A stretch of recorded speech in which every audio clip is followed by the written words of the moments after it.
Nice. Hello and welcome back to Dugs on Twitch. Back today with BUG Zenith, a deck that we've been playing around with for a little while now. Ooh. There is a double up. 1 second. There it is. Nice. BUG Zenith is a mid-range deck that, as of recent, has become pretty popular. The deck is pretty fun to play. It's really nice to be playing a Green Suns deck that also has Force of Will for turn 1 interaction and beyond. So that's been really nice. The deck also has a lot of replacement effects. So Ice-Fang Coatl, of course, replaces itself on entry to the battlefield. Cards like Leovold are really nice against the Wasteland decks and also the targeted removal decks. Oko, of course, is a lot of value. Jace and Oko don't really need introductions either. Introductions, there we go. Hey Joanne, welcome. DW Donut, welcome. The list is weird because it does play the one Astrolabe that during our time on stream has definitely been really nice. The deck was playing Karakas in the main deck. I have taken that out to the sideboard just to help the mana a little bit more. Just because there were some turns where we wanted to say play Leovold and also hold up something like Veil of Summer post board, but Karakas was one of the 4 lands that we had. And we didn't have access to Mana Dorks or Astrolabe, so Karakas really is bringing in for some of the decks that we really wanted against. Decks like Reanimator, Depths. Some Maverick lists aren't too bad if they're keeping in things like Dahlia, Gadok Teague, Questing Beast. Otherwise, the deck's been pretty solid. It's, of course, a Legacy Challenge winning deck, which is really nice. The mana's pretty nice if we can go off basics. It can cast everything that we need to, other than double black for Liliana Last Hope out of the board, but otherwise it's pretty good. I'm just going to go straight into a league. There's not too much to say. Leyland's really nice for this deck because the deck can mulligan pretty well, I think. And the ability to actually still be a deck that can cast something like a turn 2 Oko or a turn 2 Leovold is really nice, I think. I think we will be playing against a lot of Loam, which can be pretty rough. Loam grinds really well, and we can have a little bit of an issue with grinding as well as them. Cards like Dark Confidant are just really strong. We do have some ways to get rid of them, like Plague Engineer, Abrupt Decay in the main deck, Fatal Push in the sideboard, but if they can stick like a Mox Diamond start with a turn 1 Sylvan Library or Dark Confidant, it's usually pretty hard to keep up with unless we get rid of it early on. Other than that, the deck's really cool. I was running a Courser of Kruphix, which I believe, owner of the deck was running. Courser's really nice because it blocks Elks for days, which is really nice. It allows you to use the top of your library as a mana sink, which is great. So for Brainstorms, you can put lands back on top and then play them from your library. You can set it up with Sylvan Library really nice. So leave a land on top and then just play the land from your library. With Plague Engineer on Elk, it also means Courser's killing the Elks that are attacking if they are attacking. But I felt like it wasn't doing too much. So Goyf kind of also does the same thing, usually being at least a 3-4 in Legacy. So I wanted to try the Goyf out as just another way to Green Suns for a threat for 2. So outside of Ooze, we didn't really have anything. Ice-Fang's nice, but it's not much of a threat. So Gomeg, Tarmogoyf, apologies. Seems pretty good. I did run the list through a recording on my YouTube, which you can find on my YouTube at youtube.com/c/Dukes on Twitch. And Goyf was really good, so really happy to have it in the deck. But yeah, isolation, hey? Isolation Station. I've been working from home all week, so it's kind of nice to change it up and do some magic in between. I've been playing a few matches of my leagues on lunch during the day, so I can get some more recorded games up on my YouTube channel, which is cool. But this deck has been really fun to play. I think knowing when to force is a big thing against different decks. I'm not much of a force player in paper, so I usually try to keep it for, are they going to win the game with this spell, or are they going to remove one of our ways to win the game? So there's a little bit of thought behind force already, but it can be pretty tough. There's a lot of situations where you want to force, but you're not sure if it's going to be great, especially with Veil in the format. Players are most likely bringing in Veil against us, so yeah, the Oko hands are really nice. Oko's just been absurd to play. The the ability for you to create a sub game with Oko is just unbelievable, because you might have an aggressive player playing against you and hitting your life total down to, like, you know, 14 or 12. You play your Oko out, you tick it up, and they just start attacking the Oko. They don't go for your life. You start gaining some traction, you buy some time. You know, your Oko's getting hit, but it's getting ticked up as well. You may be creating a 3/3 as a blocker. And then, you know, 5 turns down the road, they're still attacking Oko, but you now have, you know, 3 more creatures on board, or another Planeswalker, or you finally found all the mana that you need to cast, you know, the other spells in your deck. So it's just, it's nuts. I never thought it was a broken card, per se, especially as someone who hated playing against it. It's just that it always creates this sub-game where it's just not great for the opponent. It's not that great for viewers as well. I'm sure it's great for the person who controls it, because usually it's winning them the game in one way or another. But yeah, Oko is just one of those weird cards where I don't really, you know, if it got banned, I would be unhappy, but I'd be happy. And if it didn't get banned, I'd be unhappy, but I would be happy as well. It's kind of one of those weird ones. Yeah, blue's always interesting. There's a really good article on how you should brainstorm. I always forget what it's called. I believe it's called, like, it's on Star City, and it's from the late 2000s. But it was pretty sweet. This hand is fine. We can Green Sun straight away for Dryad Arbor. We also have a Force and Brainstorm, which is nice, and then we have Brainstorm if we need it for the Polluted Delta, so I'm pretty happy to keep this. Abrupt Decay is great against the fair decks. Force is great against the unfair decks, so I think I'm happy just to play out my mana, because if we draw into an Oko, being able to Oko on turn 2 is pretty nice.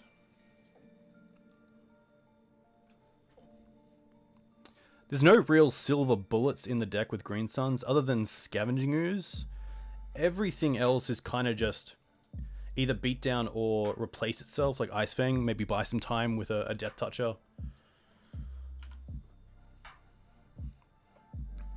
This starts very basic as well, so this could give our opponent the thought that maybe we're not on some sort of blue deck, maybe just Maverick or Elves, but you never know.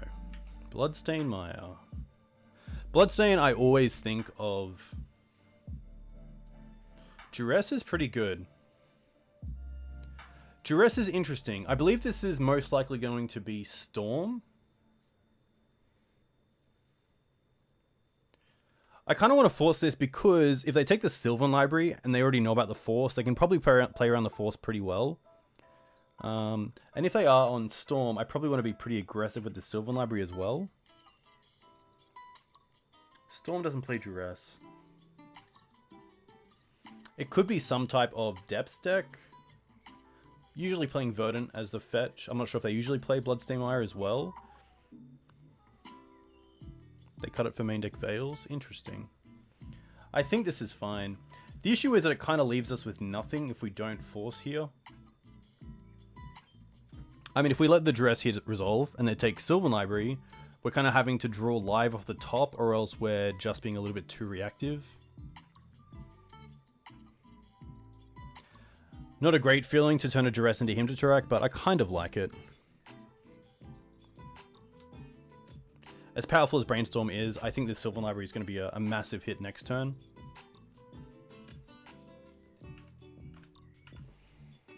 And although we're 2-4ing ourselves now, the library can at least get us back on par, so I don't mind that. I'm going to play the Polluted Delta into library. I don't want to play the Forest, because if they're on like a discard deck, if they play Him to Tarak and hit the Polluted Delta and something else, we're kind of just left with green mana, which isn't great in a 3-colored deck.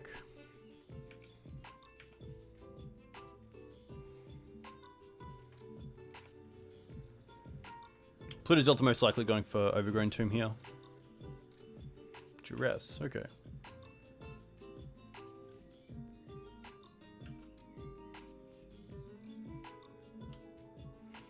I wonder if this is even some sort of Doomsday list. I assume they'd be running Thoughtseize over Duress, unless they're playing more than just the playset of Thoughtseize.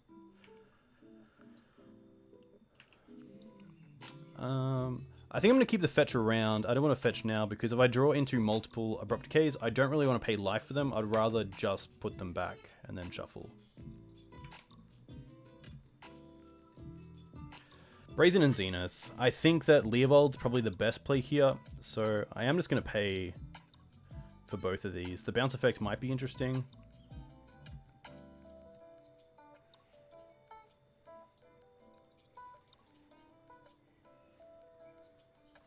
I might also need it just for an added clock.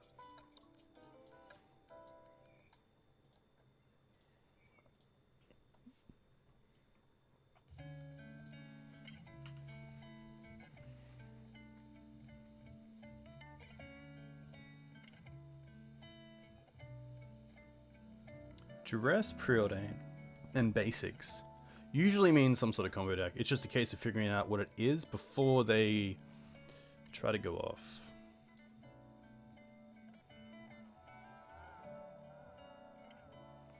Ritual, okay. Brainstorm first. Put 2 cards back on top. Interesting.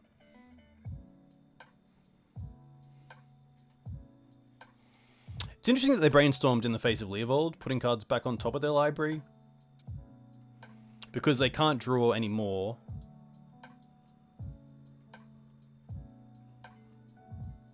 Infernal Tutor. Okay. I can only think that the card that they wanted to... Very strange.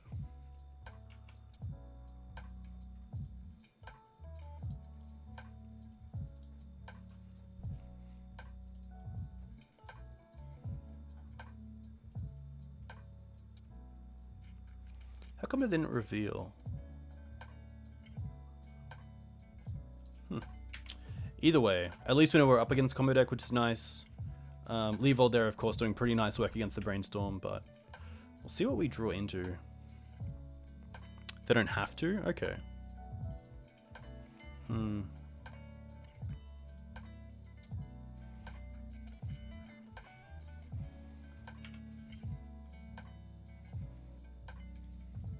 Happy to attack with both here. Ah, of course. That makes a lot of sense. The one card left is the tutor target that they got. That makes a lot of sense. Interesting. So they use Brainstorm to actually just go into an empty hand. I wonder then what they're trying to get. Duress. This is fine. We knew about the fetch on top.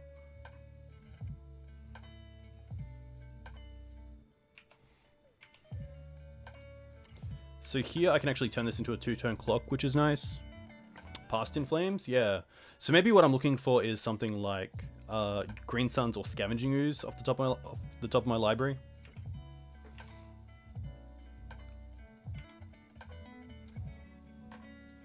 Questing Beast. Plague's also interesting. I think I'm probably happy just to keep the Brainstorm. Put on top, put the Plague on top. Play the fetch land, hold up Brainstorm.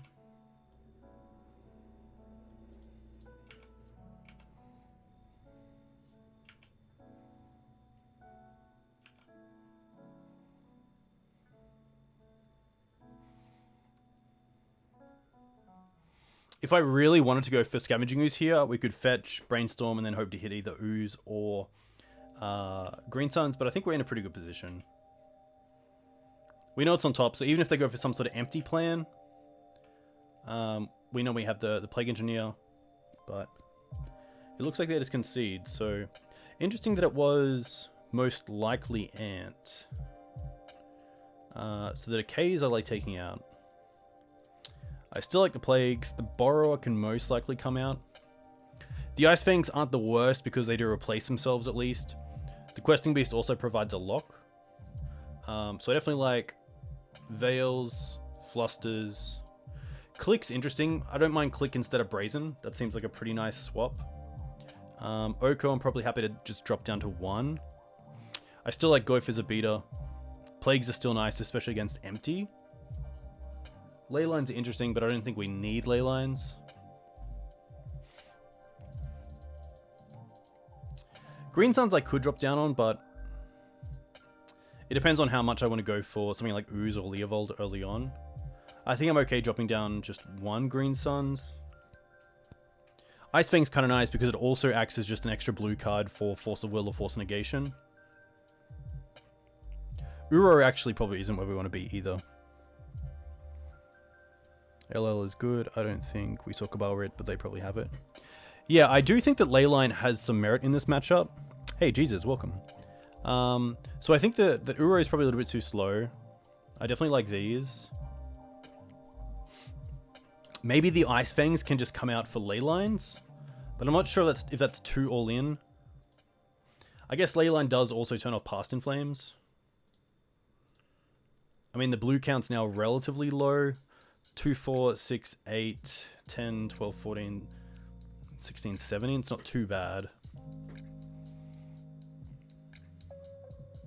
Maybe I'm okay with this. Maybe it's over sideboarding, but...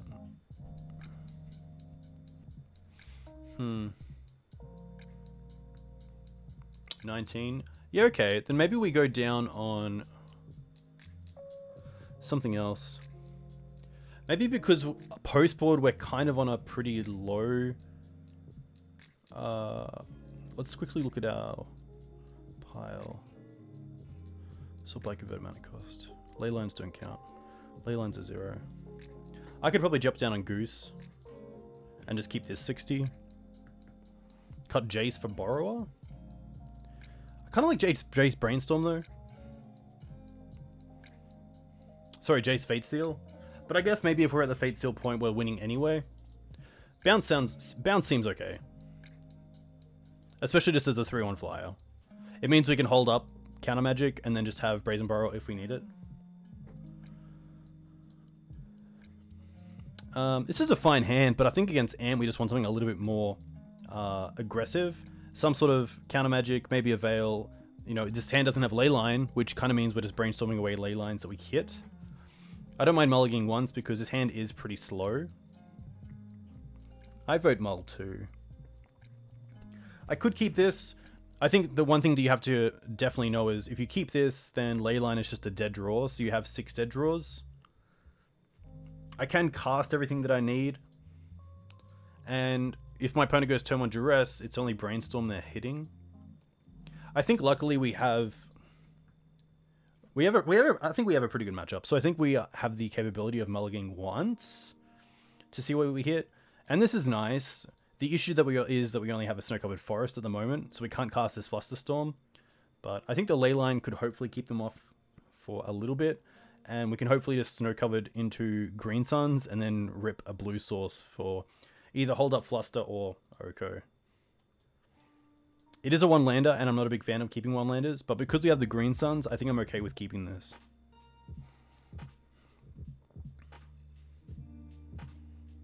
At least it has some sort of interaction, so hopefully they've kept... Oh! Oh, classic. Classic. I thought that was pre-game effects, but of course, we had to put a card to the bottom, and we put Leyline to the bottom. Hello and welcome, this is Dukes on Twitch. Haha, with Tight Plays. 101 in Legacy. Okay.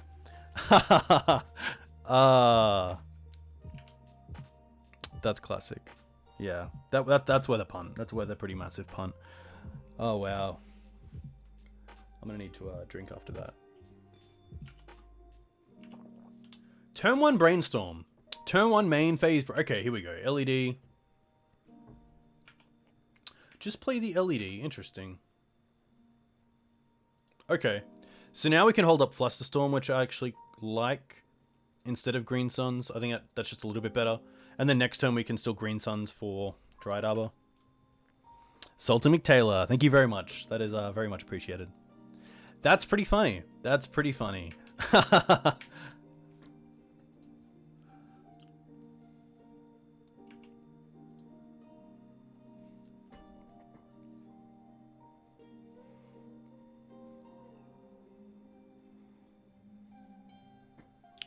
Interesting.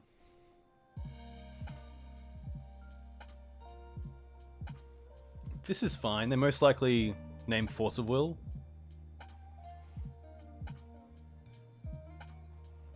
Oh, they chose Green Suns. Interesting. I wonder why Green Suns. Yeah, they probably named Force of Veil there. I didn't think they'd name Green Suns. Snow-Covered Swamp's nice. They have 3 cards in hand, and I assume if they drew a 4th, there are 4 cards that allow them to go off pretty easily, especially with the LED already there. Scared of Gadok Teague? Yeah, interesting. So here I have the option of just hold up Flusterstorm, or we can play Library, hope they don't win next turn, and then untap with Library. I think the safer play is obviously to go Flusterstorm pass, next turn Swamp, Library. Yeah, I think if we tap out, we're giving them a way to win. But if we don't, they have to find an answer for this and also a way to win. So I don't mind taking the turn off the Library and just playing it a little bit safer.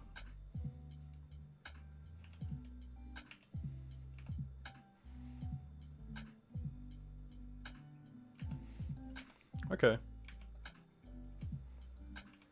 Don't draw Veil. Brainstorm. Okay. That's nice.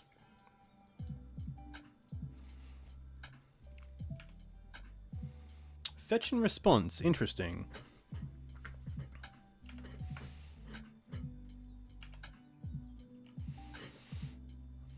Most likely just Decay here on the Sylvan Library. That's fine. Okay.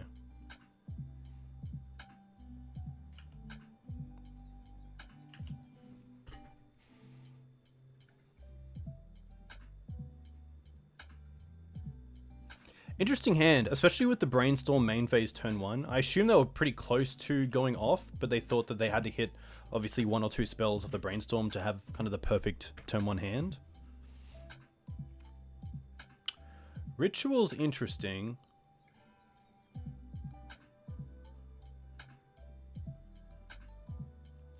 See, this could definitely be a bait.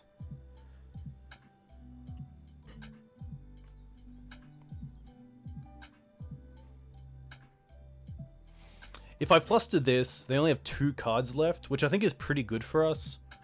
I'm just trying to think of the cards that they could have where if we don't fluster this, what wins them the game? I mean, if they ritual to 3 mana, they can... Yeah, like... There's not too much. I think I'm okay with hitting this. Especially if they go... Yeah, it's a weird one. 2 more cards left. Probably some sort of tutor effect, and maybe just another ritual?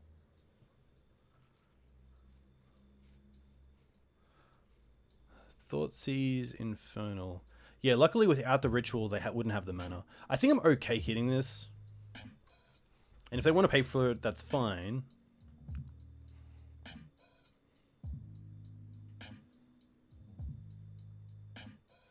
I'd love to know what the 2 cards in hand are. Because the worst feeling is Dark Ritual resolves and then they go Thoughtseize. Or they go Duress or something like that. Same targets.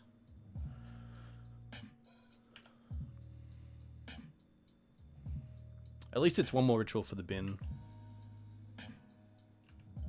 Just a pass, okay. I think here we just Oko up the LED.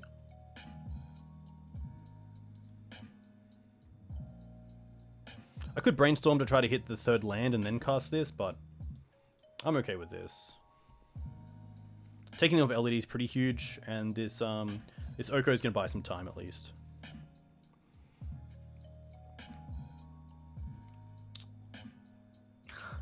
I guess I did just give them a way to flashback Cabal Therapy, which hopefully they don't do naming Brainstorm because they know about one of them. Ah, Decay. Okay, that's fine. Interesting.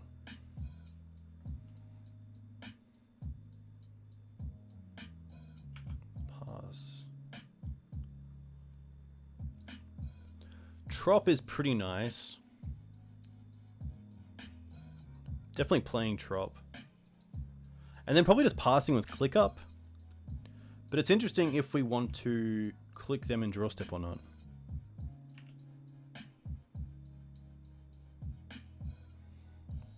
Brainstorm first.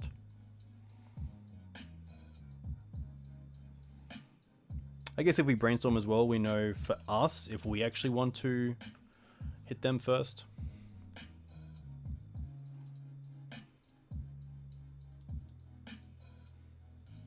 I think knowing their 2 cards in hand would be really nice here. Just having full information. Infernal Tutor, Infernal Tutor. Okay. They can have both of those.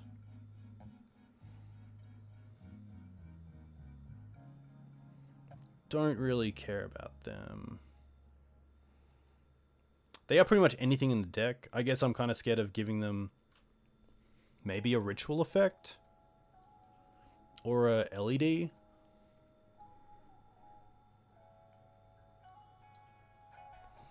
Yeah, tutors are nice in Brick Together. This does also turn off their ability to Cabal Therapy, which is nice. So we're kind of trading a click for an LED, but that's okay. Alright, now we can hopefully brainstorm into something like Leovold. Okay, we can just draw Leovold. I'm going to brainstorm first to see if we can maybe draw like Fetch and Veil. We can definitely put back Leyline. And then I think we keep Brainstorm because then we can either force or Brainstorm into Veil.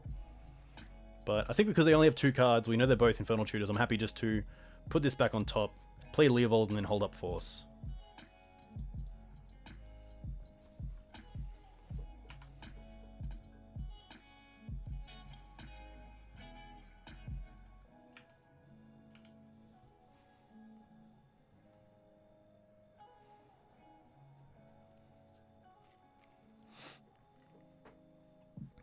Yeah, Leovold seems great.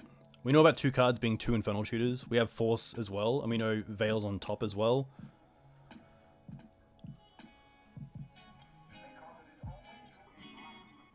Oh, if they draw LED, they can Infernal Tutor for another LED. That would be pretty good. Preordain, okay, luckily. Because then they can cast both LEDs, crack them both, and Infernal Tutor for Past in Flames? And then Ritual, yeah, it's still pretty tight. I don't think that's even good enough. And these Preordains are not even getting to draw off them, which is pretty good for us. 2 cards on the bottom.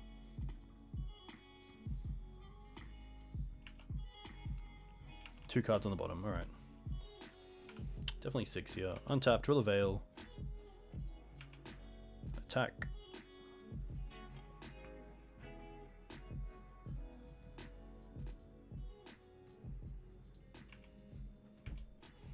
We know they have 1 Infernal Tutor left. I could Brainstorm here if I wish. We know Leyline's on top, but if there's another threat, I wouldn't mind casting it. Something like Goyf or even Scavenging Ooze. Just to increase my clock from a 5-turn clock. It does turn off Force if we don't draw another blue card. But I don't mind drawing the Ooze here. So put on top. Put on top. This also means next turn we can just hard cast the Force of Will off that 5th land. But Ooze makes it pretty nice. Ooze can eat Click, which turns it into a 3-turn clock. Okay, so they have LED. Okay.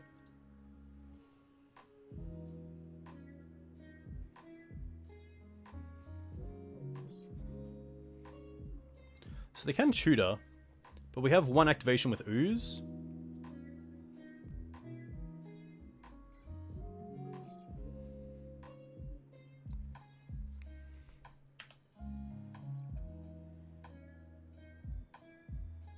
I'm assuming it's Past in Flames. Oh, they're not cracking the LED in response. Interesting.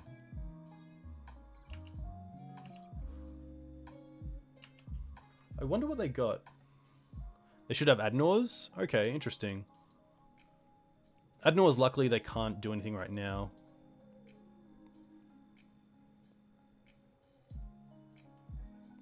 Just gonna eat Vendilion Click.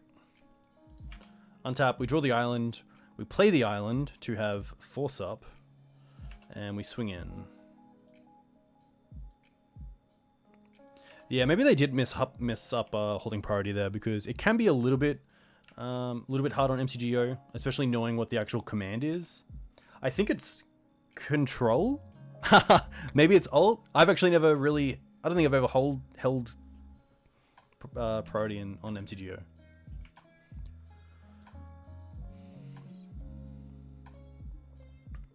Control default. Okay, cool. Good to know. Good to know.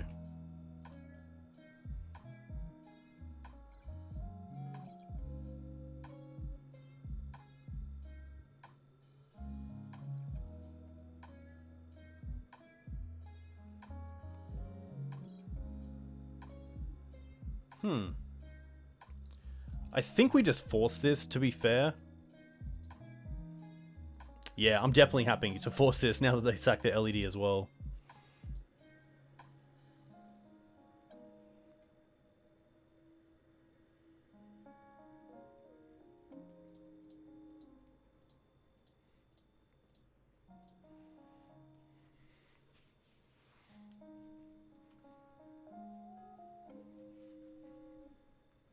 Past in Flames would have been interesting as well, because I guess you can ritual.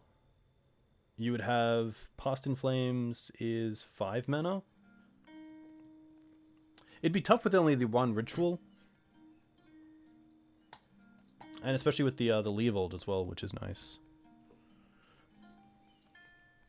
Yeah, no reason not to force, which is really good.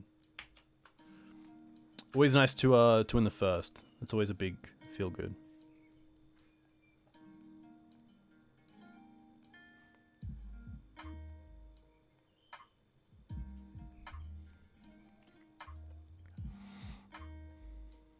Ah, interesting. Okay. Yeah, and then have the extra LED to play. Okay. Yeah, that's pretty cool. Nice.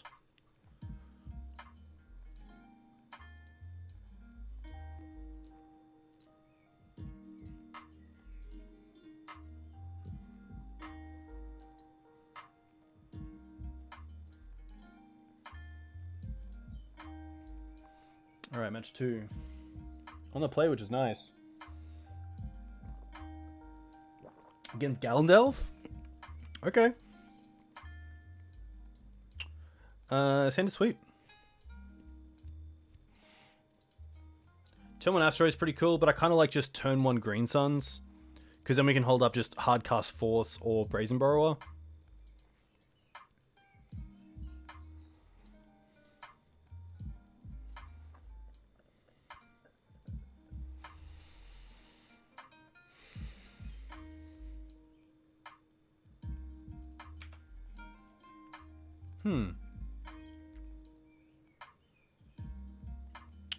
Do I want to use a fetch land? I don't think I do. I'm pretty happy just to go Tropical Island into Green Suns. I could go basic Forest, just to act like we're not some sort of blue deck. I think we're just going to go Trop into Green Suns. I'm happy for that.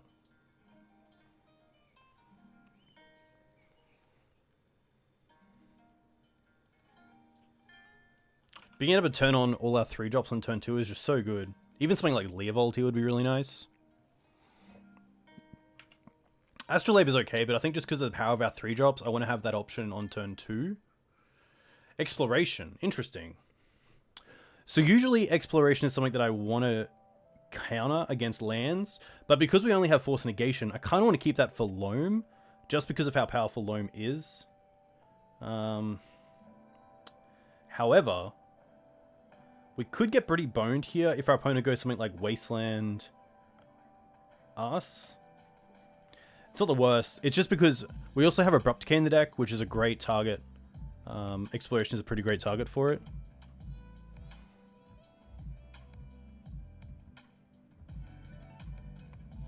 Yeah, I think if it was a Force of Will, I'd be more inclined to hit this, but this also is a pretty big engine for them.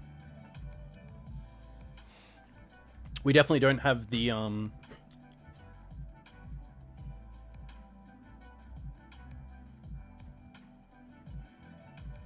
luxury of knowing we're going to draw into Abrupt Decay straight away.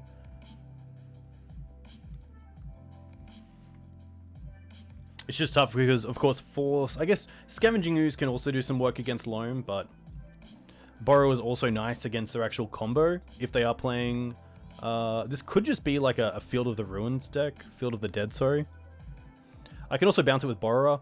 I guess I'm just a little bit scared of some sort of Wasteland play here. Steppy, okay. Interesting. So pretty slow from my opponent. Another Misty. I don't mind just hold up Force here. Offer basic Forest. And then next turn we can play the Astrolabe and then also hold up either.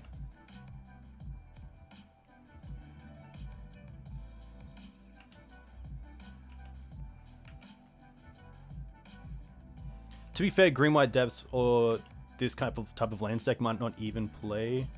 I'm going to assume it's low. This is probably something that I'm probably happy just to Brazen Borrower, to be fair. Interesting, no more mana. Okay.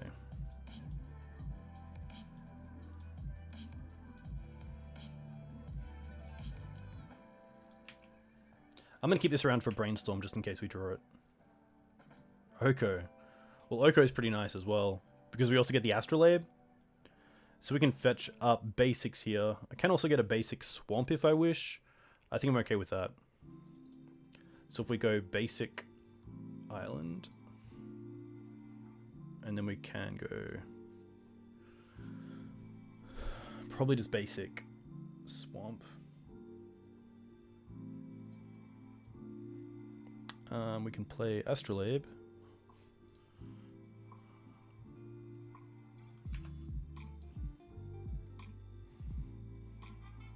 Plague's pretty nice. I think I actually like Oko Tick Up, because it kind of stops them from just casting a threat next turn, like Night of the Reliquary. Because then we can just trade it for the Astrolabe. So I think this is actually reasonable.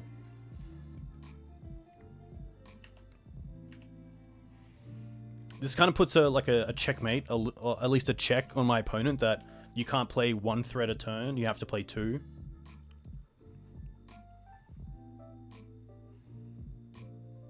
Reclaim is okay. Reclaim is okay.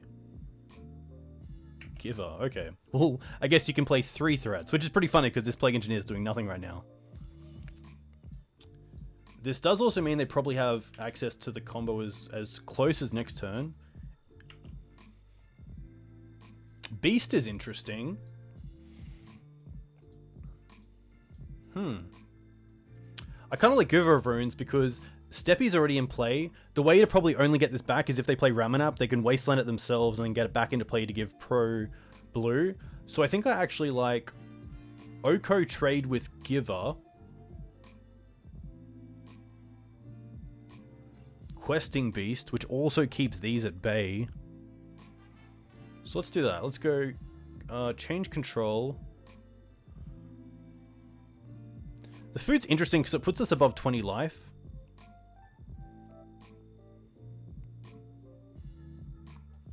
Oh, to step? Well, there you go. Haha.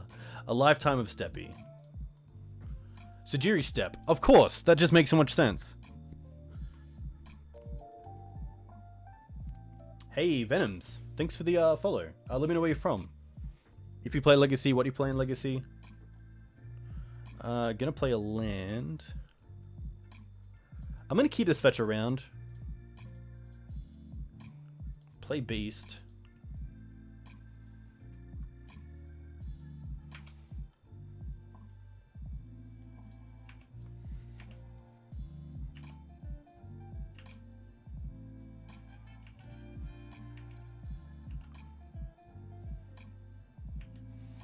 So creatures we're talking in this list that we're probably going to see is Giver of Runes, Elvish Reclaimer, maybe Tomic, definitely another Reliquary.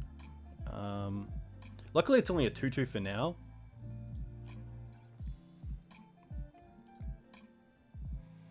Sylvan Library is going to be fine. A little bit slow. Especially if we're hitting next turn for a fair amount. Green Suns for Dryad Arbor. Okay.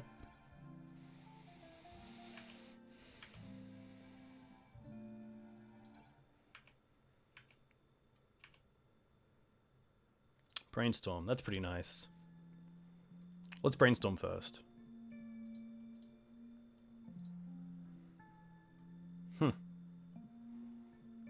Well, I definitely like Leovold because it turns off the Sylvan Library.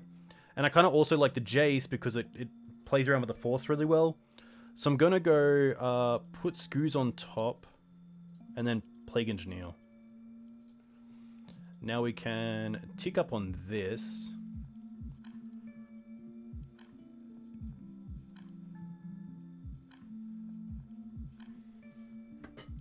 Hey, Adrian. Hope you're well. Let's just cast... Do I want to cast Leovold first?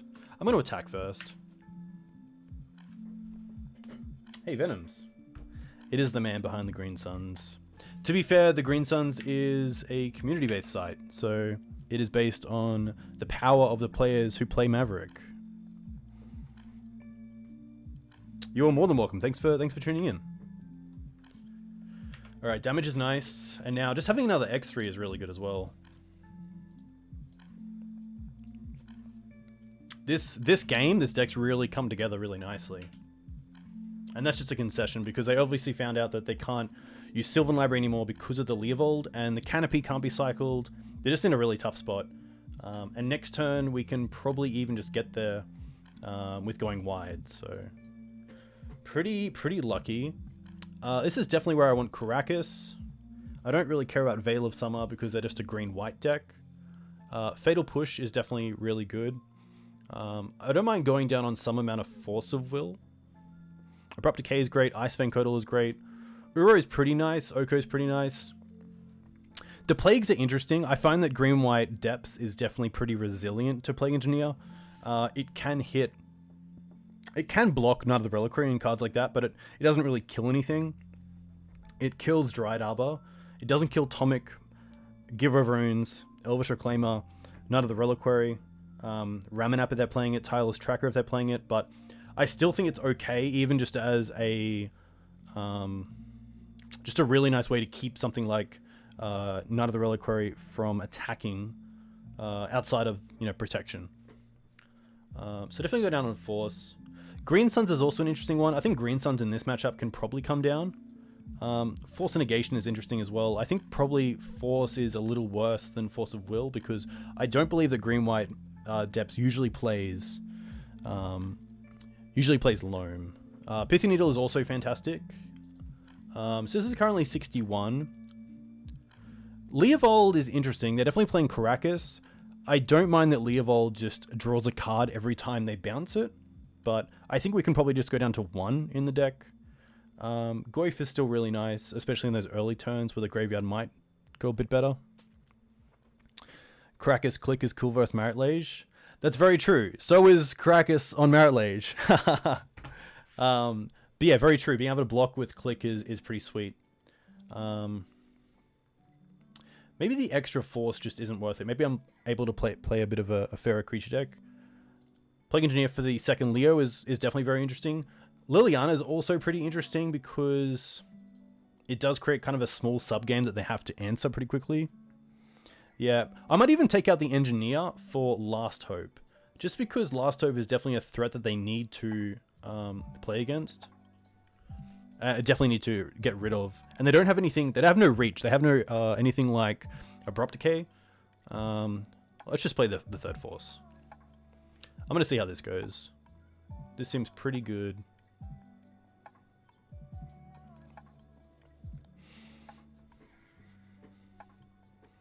Yeah, Click's pretty interesting. The issue is that all our flyers are blue. I think this hand is fine. Having the Ice-Fang is kind of nice. Oko can deal with any threats that they put on the board. Ice-Fang isn't a Death Touch creature, and it probably won't be for a little while, which is a little bit annoying, but the Uro is pretty nice as well. I'm gonna keep this. It's a little bit diddly, but we'll see how we go. Mox Diamond. Okay, that's a pretty nice start.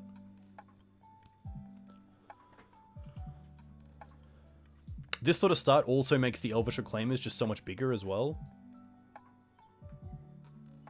So like double Reclaimer here would be nice. They also play crop rotation, so that's something to take into consideration as well. 1, 2, 3, 4, 5, 6, 7, yep. Ice-Fang. I'm serious, Snow-Covered Forest pass. I don't really want to be hit with Wasteland. And I think that's a little bit better than just holding up Brainstorm if we need it for something like trying to Brainstorm into Force of Will.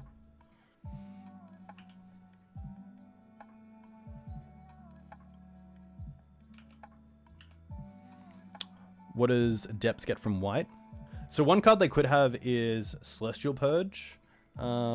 If you're wanting to know more about the deck, you are in luck because the Green Sun Zenith is actually home to my primer on Green White Depths. So let's look at a classic list. Veil of Summer is interesting. It can definitely stop Oko, and they also have Force of Vigor, which is pretty cool. They probably brought in Thalia. They probably didn't bring in the parts. They probably just rely on Sajiri Step to get through some of our blockers. Safekeep is actually a card that's interesting that I didn't think of, and that's something that we can name with Plague Engineer if we want to get rid of one. So that's pretty cool. Interesting, just the pass. So it looks like they're going for a quick combo. So I think here we just go Trop Pass, and if they try to do anything with the Reclaimer here, we can use the Borrower to bounce it. Because if they're trying to find their pieces over 2 turns, then I kind of want to get rid of it.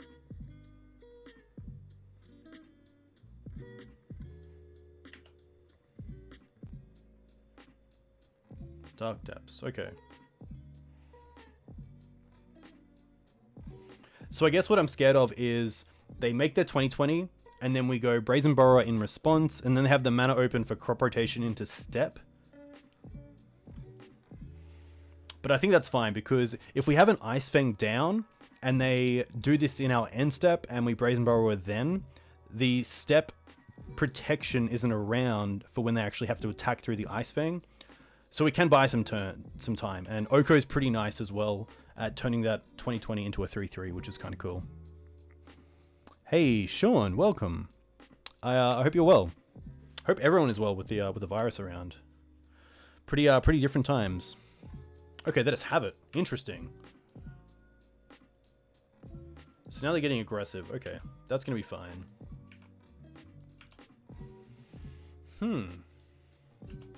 So having the Borrower is really nice, because it really puts them back.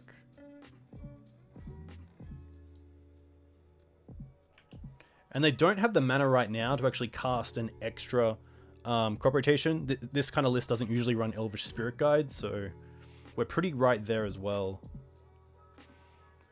Here we can just play a Trop and pass turn. And then if they make the 20/20, we can bounce it in their end step, and then Brainstorm if we need to into something else. Interesting. Patient. I like it. I like it a lot.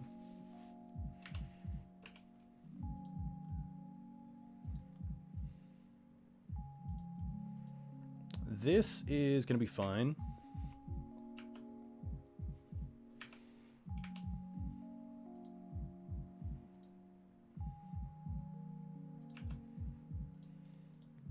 So what I kind of want to do is just draw into 2 fetch lands, or at least snow-covered basics, to start getting these Ice-Fangs going. At least they see each other, so with this one more basic, they actually turn into Death Touch creatures, which is great.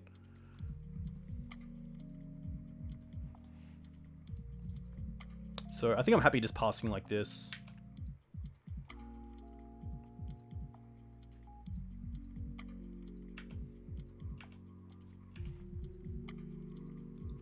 Uro is pretty nice as well. because we can still hold up the Brazen Borrower. Maybe that's actually just the better play because we have the extra land anyway to put in.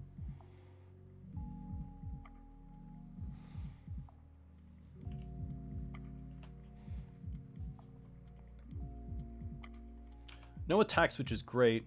There's nothing really great to do here either. I don't want to brainstorm just for the sake of brainstorming. I'd rather keep it for when we actually have to do it. So here we can at least Verdant.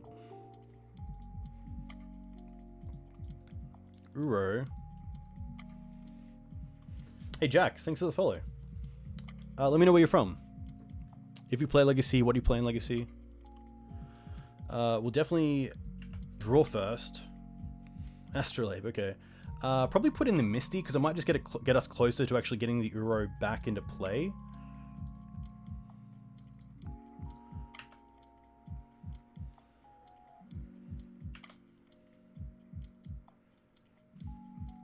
Probably just want to hold up Brainstorm as well, in case we need to try to Brainstorm into a Force of Will for crop rotation. So I think I'm okay just passing here as well.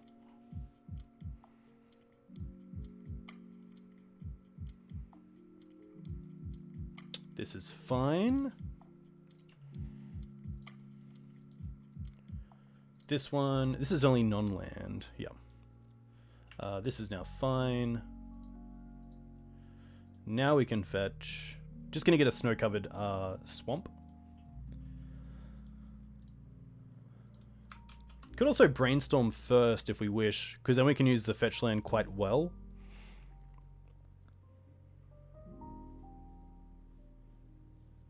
I think they waited the turn to have the extra mana up for crop rotation, or at least to signify that they might have crop rotation.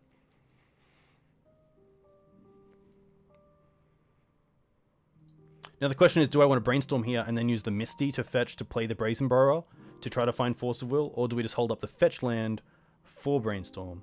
I think it's just best practice to actually use this.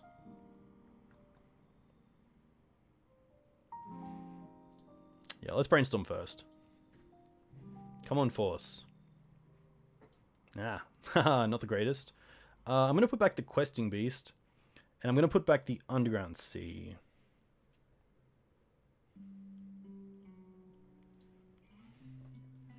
Now we can fetch.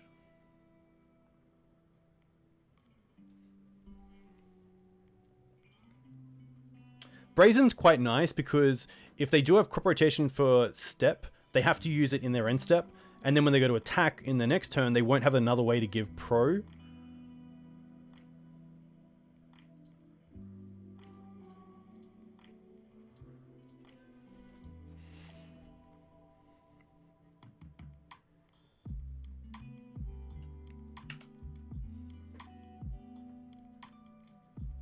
The list that I played two-steppy because no one expects two-step. Sorry, I keep saying steppy. So hopefully this opponent isn't playing two-step.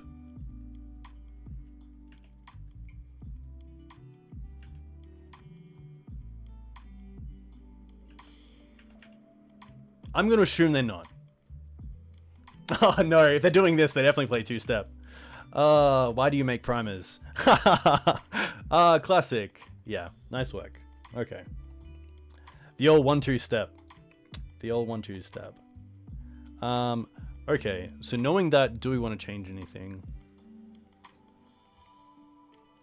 Collector Ouphe is interesting because it turns off mocks, and if they have a quick mock start, then a quick Collector Ouphe is pretty nice. It only stops our one Astrolabe, so I don't mind bringing this in because I do want to try to stop them on some amount of mana. This is my info. I'm going to drop the Beast. As good as the Beast is, they don't play any Planeswalkers.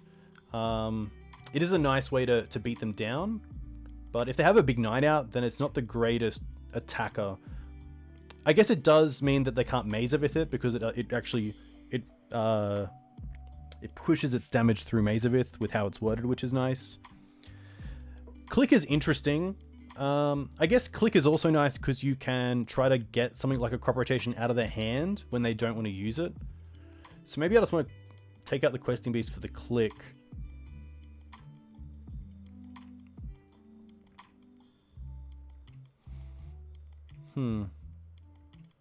I still like the Forces. I still like the Green Suns. I think the Ouphe is fine. Especially because their fast starts are what I really want to neuter early on. I don't want to make them have the ability to use Mox Diamonds over multiple terms. Ouphe seems worse than Engineer. Yeah, I guess Engineer just doesn't... The one thing I like about Ouphe is that if they do have a fast Mox start, we can go for Collector Ouphe early on, because Green Suns otherwise isn't really doing a whole lot. You might be going for Ice-Fang to draw a card and get a blocker, but maybe Ouphe is just a little bit... Maybe Mox Diamond isn't enough for Ouphe to come in. Take Astrolabe out. Yeah. We'll see how this goes. This is a pretty nice 60. I think we can get there. The double step. You don't expect the double step. This hand's pretty nice. I don't mind it. Turn 1, Mana Acceleration. Turn 2, we have Leovold or Fatal Push. So I'm going to keep this. And we're just going to fetch up a Verdant for a basic forest.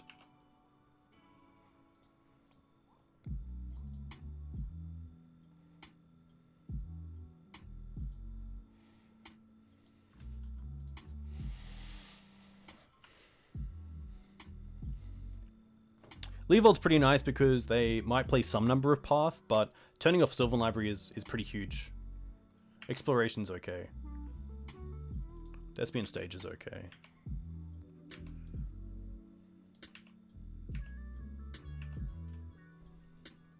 Another land isn't the greatest. I think here I'm happy just to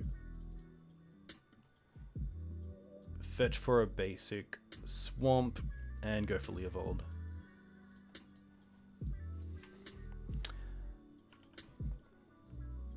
Yeah, I do like Exploration in depths as well.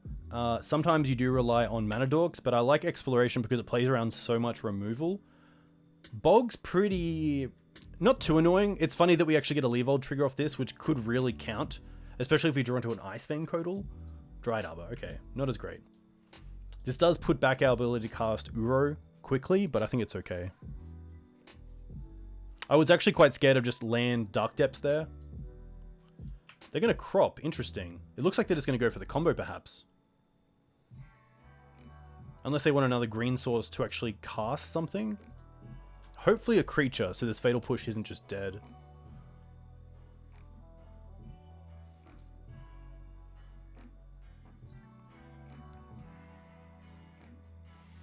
Luckily, my opponent was...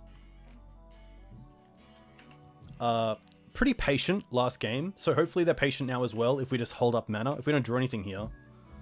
Oh, pretty nice draw. Definitely naming Thespian Stage. They don't play Hex Drinker, which is great. Sorry, they don't play Hex Mage, because they're not playing black, so... Pithy Needle's pretty nice. They might have something like... Knight of Autumn or Qasali Primage as part of their Green Suns package, but this Pithy Needle's going to buy us some time, which is really nice. Another bog, they're trying to mill you out? That would be pretty funny. That would be pretty funny.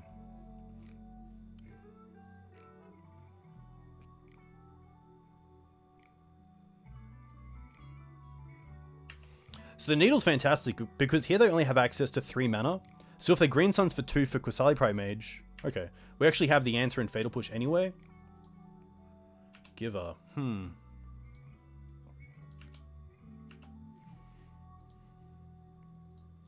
I think here I'm happy just to go after the Elvish Reclaimer over the Giver.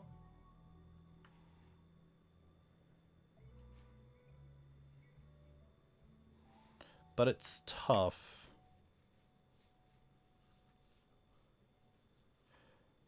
Yeah, Leovold's really nice against Oko as well. I think although Elvish Reclaimer is the bigger threat, I'm going to get really annoyed if I get to a position where the Giver's just protecting something that I can't actually deal with only one more spell that I draw. So I'm going to Fatal Push the Giver here.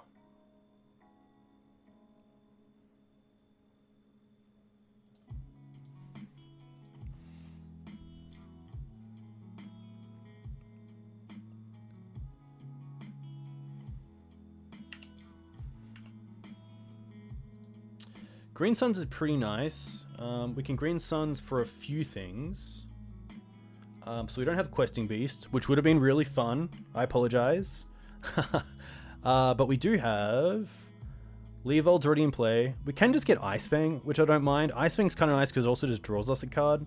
Uro is actually pretty good. Uro is pretty sweet, especially seeing they've already played Bog. So I think the play is just Uro, let's be honest. Uro seems insane. So let's attack first.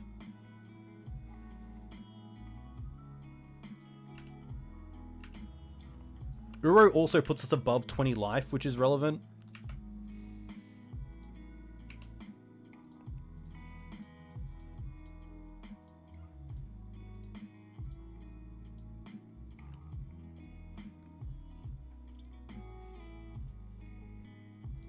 We'll draw first. We'll probably just put in Dryad Arbor.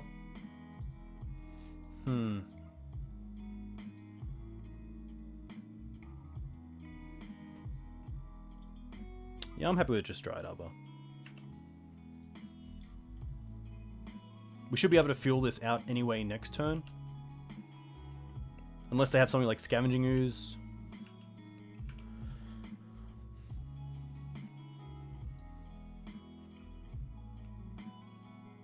Give is okay. This Elvish Reclaimer can become a...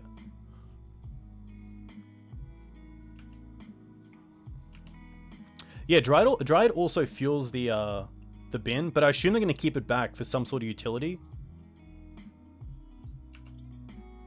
Happy to keep this around for Brainstorm in case we draw it. Force. That's interesting as well.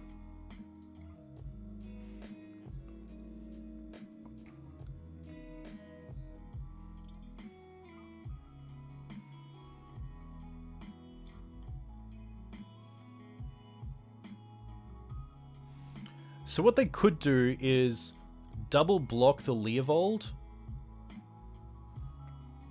sack Wooded Foothills, or sack a land, which makes this a 3/4. Or they could just be going for Karakas to actually hit this. I guess Karakas also hits the Uro pretty well. I don't mind that because then we can just get back Uro. So their play might be double block the Leovold, search for Karakas, and then they also have an answer for the Uro.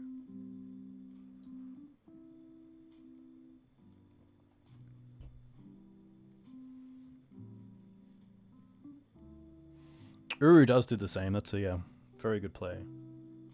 Letting it through. Interesting. There's a fetch.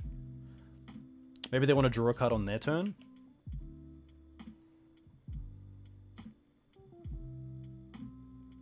Oh no, they're going to blockers. Okay.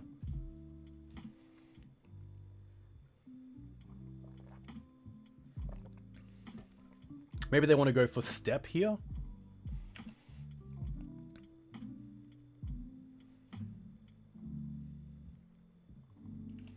This is fine.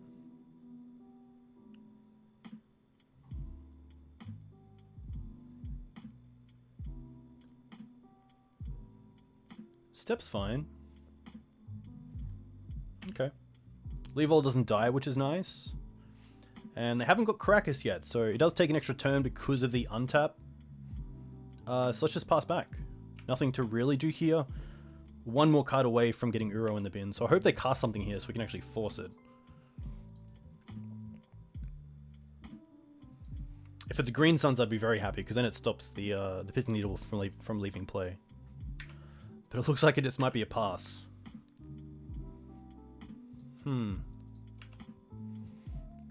Alright. We'll untap. We'll draw a card. Hiya! Gilded Goose. Interesting. I guess we just attack first. It is 5. 1, 2, 3. I mean, if we really wanted to, we could Gilded Goose and then force it by holding priority just to fill the bin, but I think we're okay with at least attacking first. They're at 7.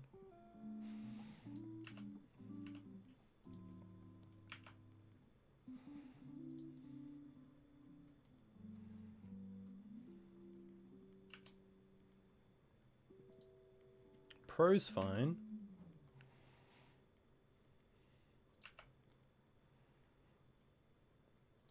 going to assume Karakas is going to be taken. At least Karakas is going to be found this turn.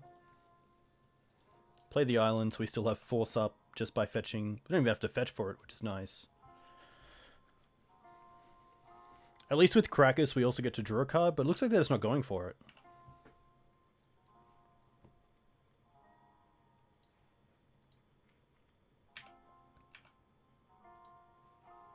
I feel like we're going to have to start attacking with this goose in the air.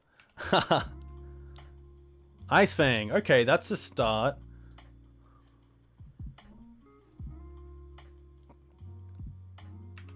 Fetch land. Hiya! Oh, okay, that's pretty good. Let's go to attacks first.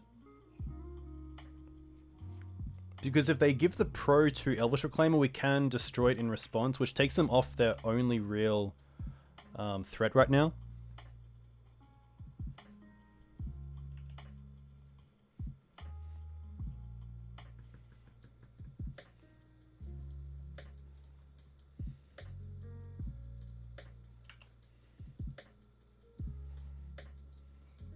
I guess they could have double step. So maybe I just want to go after the creature in end step.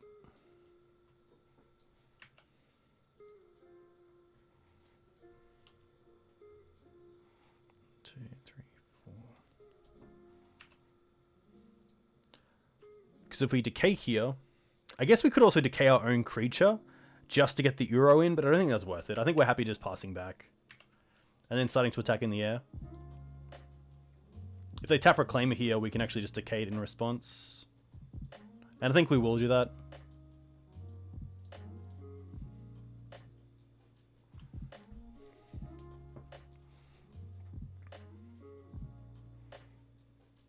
Veil. Ooh, do we have force up? We do have force up. Trop.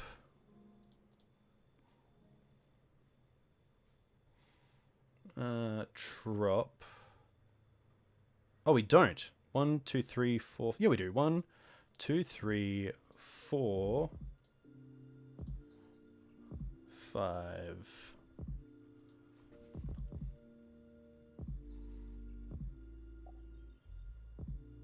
That's a good stack. That's a good stack to win on as well. Nice. Good times. Good times. Got him. Got him.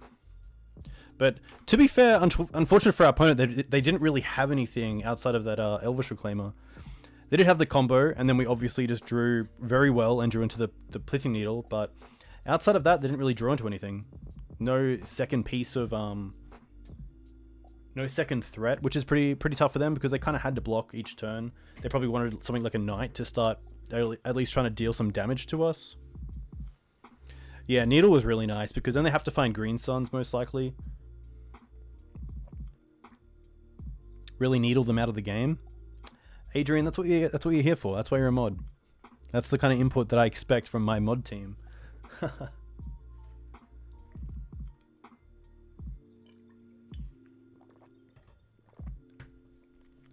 Force the victory at the end? Yeah.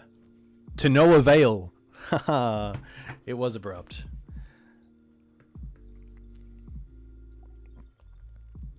Yeah, that's fair enough. I guess they're pretty good in the way that it deals with the only way that I can interact with their combo there. But outside of that, there's not too much they can hit. They can maybe take out like a Sylvan Library, and then we have to still deal with it. But yeah, Knight's pretty good as well. Knight's cool because it's usually just a 2-for-1. I have to deal with it in some way. But, I mean, like Ice-Fang is a great way to deal with neither Reliquary as a 2-1, or just with Death Touch, of course. To get value off the Ice-Fang, if they've already got value off the Knight as well, you kind of just trade that card value. Oh.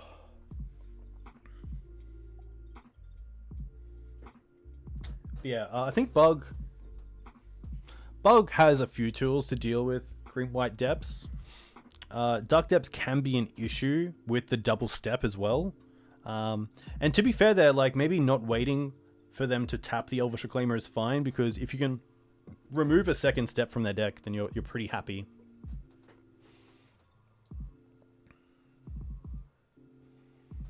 But yeah, you never expect the second. Haha. Hey, not at all. I think that Green Suns is obviously just a card close to my heart. But I do play other decks. I have Blue Red Delver that I have a few leagues on my YouTube channel. And then in paper, I have Miracles, Burn, Reanimator, like Eldrazi Post. Death and Taxes was the first deck that I played in Legacy. The majority of decks are Green Suns, just because I do like that fairer side of Legacy, and this is a hand why I like it.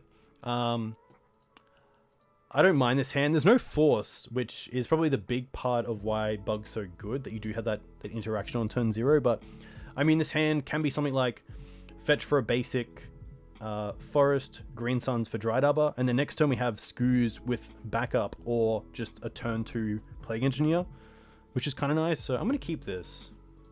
Not the greatest against combo, but we'll see how it fares.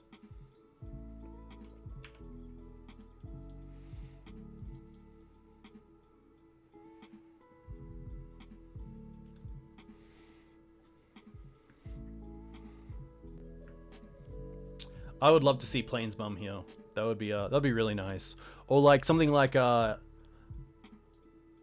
Heritage Druid Pass.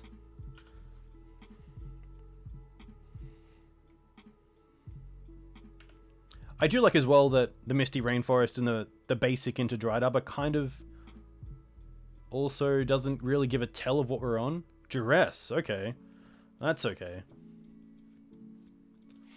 Duress is interesting. I'm going to say then Scooze is probably the best play next turn, just to try to hold up some sort of graveyard hate if they want to go off early on. Ice-Fang, okay. Well, I still think Scooze is just best here.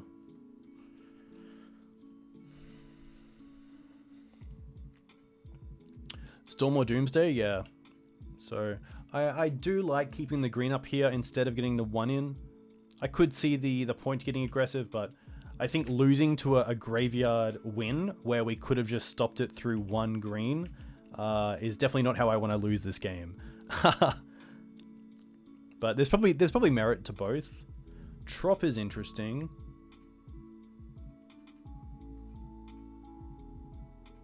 Preordain, okay.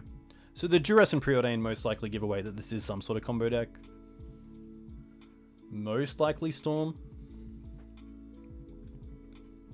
And if they just go to end step here, I probably just want to eat something out of their graveyard anyway, just to keep down Threshold, and also make the most of my mana. Doomsday plays Veil too? Okay, interesting. So let's go ahead and probably just eat the Preordain. Noble, okay. Well...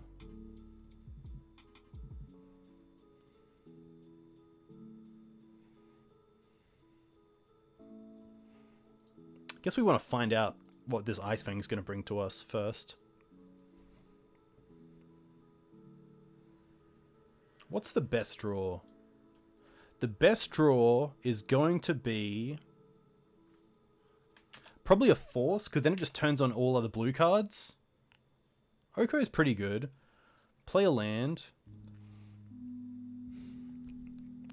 So if we attack for 3 this turn, with the Noble Hierarch Exalted, and then just leave this open. I don't mind that, just to try to get some early pressure going. I think that's okay. I'm still happy just keeping up a 1 green mana, and then having more access next turn. Could be risky, but I think trying to build up my board is probably the best way to get here. They're going to Veil in response. Okay, so nothing can be countered. That's okay. They get to draw a card off it. So they cycled the Veil.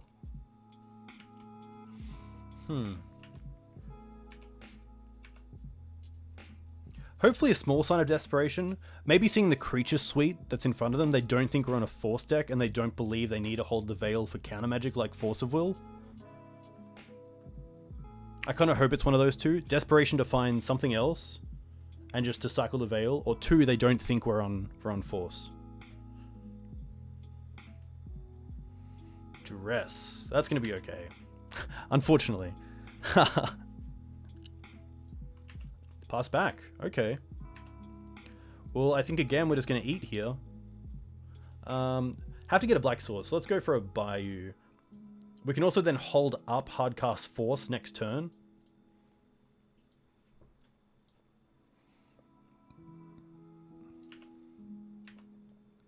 Noble.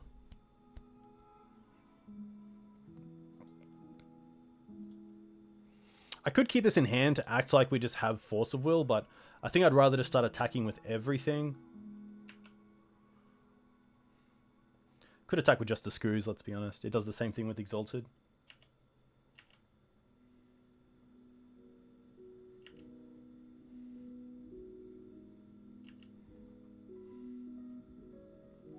I guess I'm okay with playing the Plague Engineer out as well, because it does increase our clock and it does allow us to play a wider game.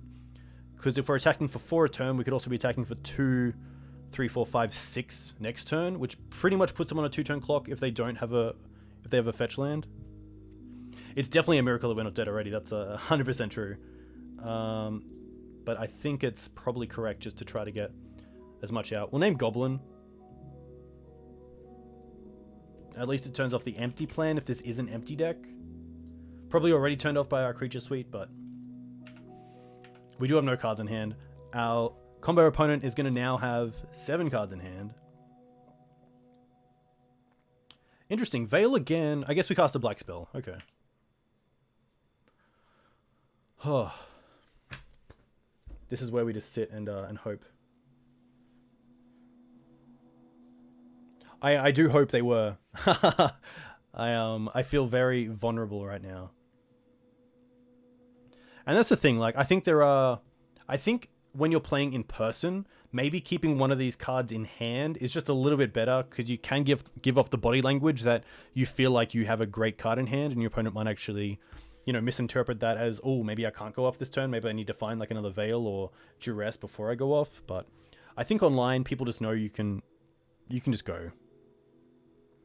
You like the way I've played the game? Thank you very much. I like that I've drawn creatures and we've cast creatures, but I think there's definitely a little bit of what's the word? Sequencing to it. You have to be pretty open. I feel like my opponent is considering how they want to go off here, so they most likely have it. I just hope this Screws has done a little bit of work, just taking out those 2 cards, which might have made it just that little bit harder for my opponent to get Threshold together. Or even go for a Past in Flames line that maybe they needed the Preordain there to actually start digging as well.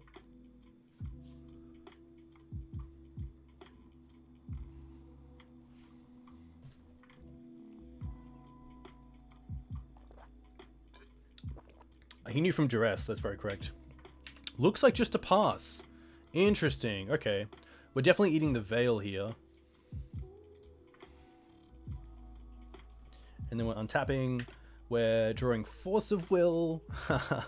And we are just going at it. Attack for 6.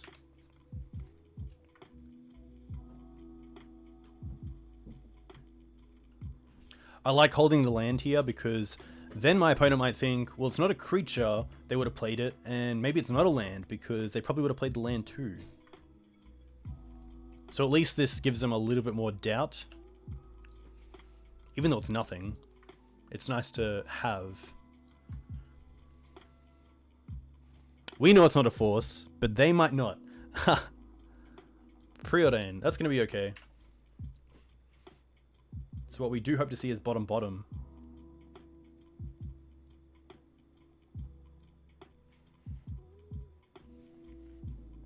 Hopefully not top. I guess top isn't the worst either, because if they're going to fetch, then the second card might just be irrelevant.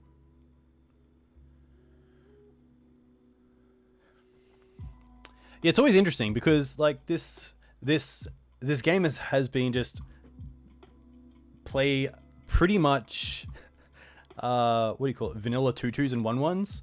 You know, there's no Gadok Teeg on the field, there's no Thalia, Garden of Thraben, there's no Leovold. It's just Scavenging Ooze, but it hasn't really done anything. at least to my eye. Ice-Fang Coatl is drawn as a card. Dryad Arbor is a 1/1 land. Plague Engineer is just a 2/2 for 3. Opponent having a very hard think about this Preordain.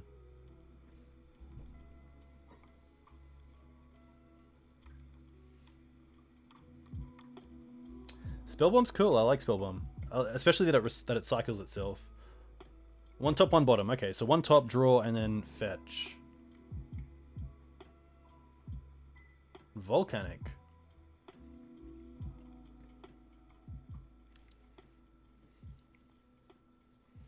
LED, okay.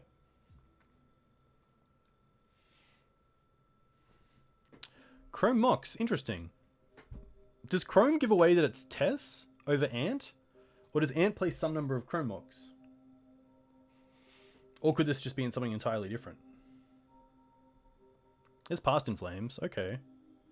That taps for red. Dark Ritual's fine. LED is going to be okay.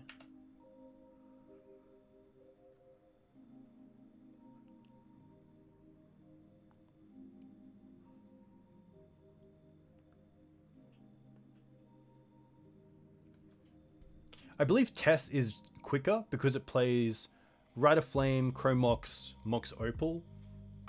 Sometimes Defense Grid in the main deck. Infernal Tutor. Okay. I don't think we want to eat anything in response.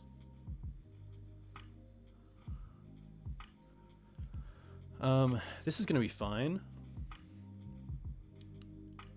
I wonder if they're going to go for Tendrils just to try to buy some time.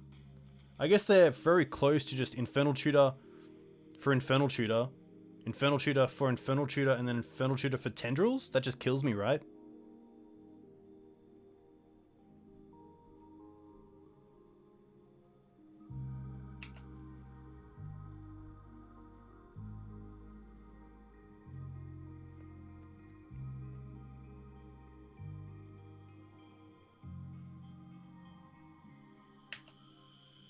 I think this is going to kill me right on the spot.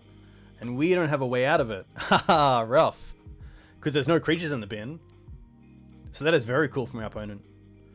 No creatures. No creatures. There's no way to sack our creatures.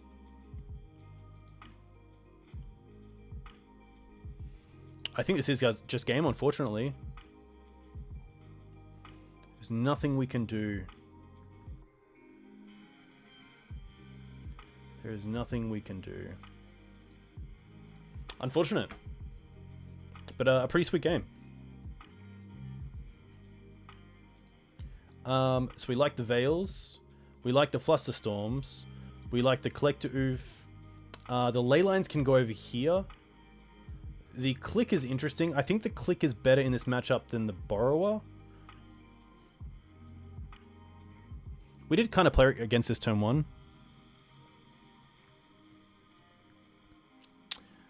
Yeah, Ouphe could definitely be in the main as well. I think just because I wanted the Beater and Tarmogoyf, that was kind of the slot that it went down in.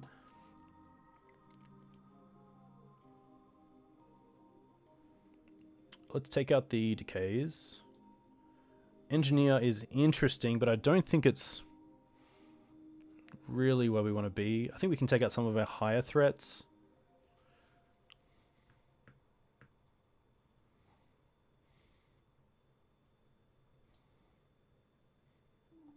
Yeah, I think the best thing Borrower can do is just be a threat for us in the air, which is kind of nice. Can probably drop down on Ice-Fang. I do like that they at least... Uro can come out. Probably Oko can go down to 1. This is 60. I don't mind this.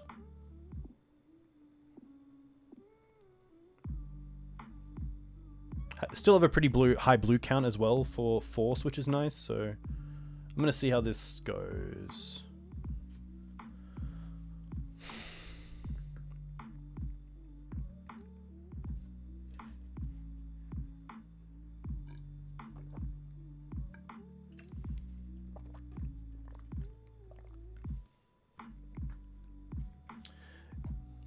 Yeah, targeting their mana with Abrupt Decay is interesting because usually they're going to be playing their Lotus Petals and LEDs the turn they actually use them. They probably know we're not a Thalia deck, so they're not playing them out to try to play around Thalia.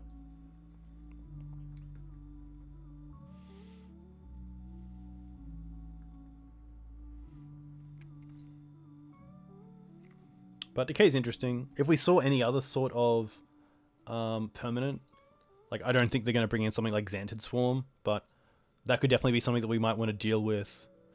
I guess Plague Engineer does deal with it, which is nice, if that is a thing, but I don't think that's going to be a thing. They saw Green Sun, so they might try to play around Gadok Teague, which they might have Grape Shot for as a win condition.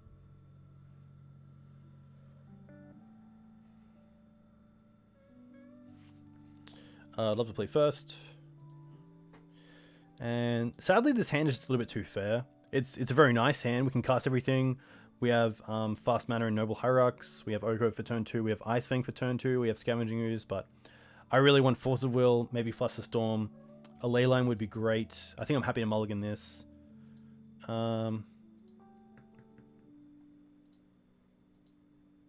This is probably okay. The one thing that I like is that if they don't turn 1 Duress or Thoughtseize and maybe do Preordain or Ponder, they probably take out Ponder, but if they do a turn 1 cantrip, we can then hold up Force on turn 2. So I'm going to keep this, and I'm going to bottom one of the fetch lands.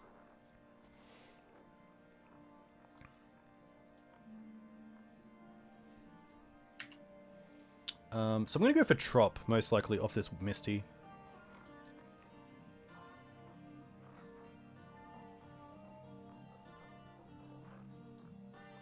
Death Touch isn't a big concern. And most Ice-Fangs are out, so I think this is okay. I could also hold up Brainstorm if I want to hide Force and Force.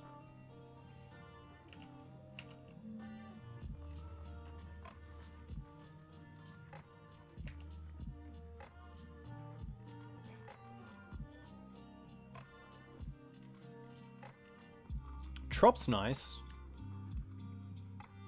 They do play Xanted Swarm. Interesting.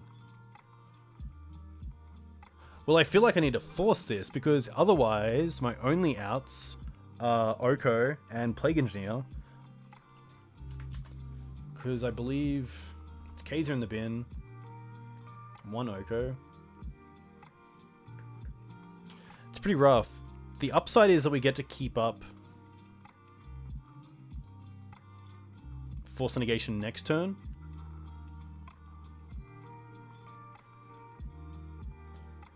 Goyf's been pretty good. Goyf's thankfully been pretty good. I think I have to force this because it's the classic Cedric Phillips of, if you're not forcing this, what are you forcing?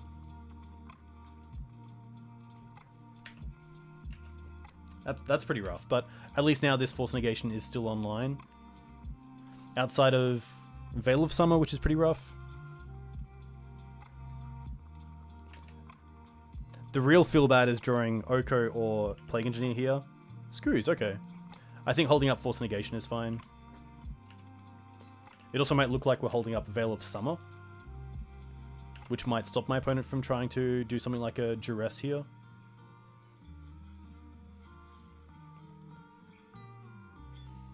Brainstorm's okay.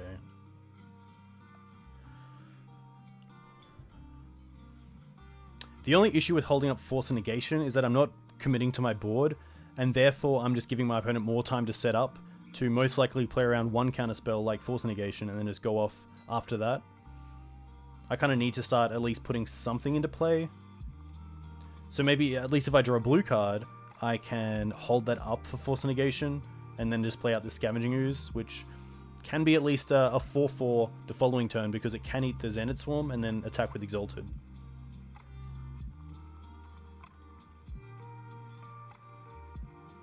Yeah, that's the big one. You really need pressure. So maybe we're supposed to...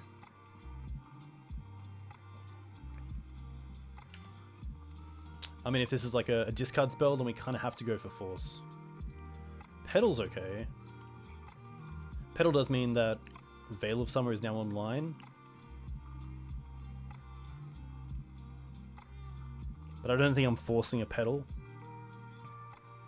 If they Ritual, I'm probably more likely to hit the Ritual than anything else.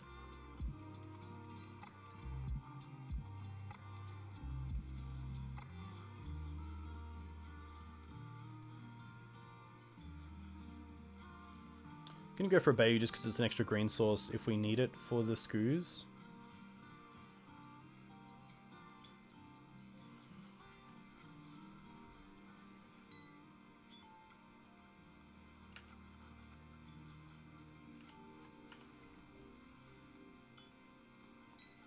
I mean, if we can draw Flusterstorm here, then we can hold up Trop for both Fluster and Scavenging Ooze.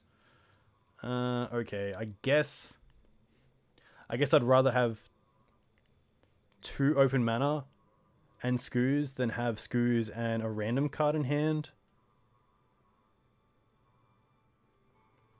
Definitely playing out Scoos. And I think we're actually just holding this up.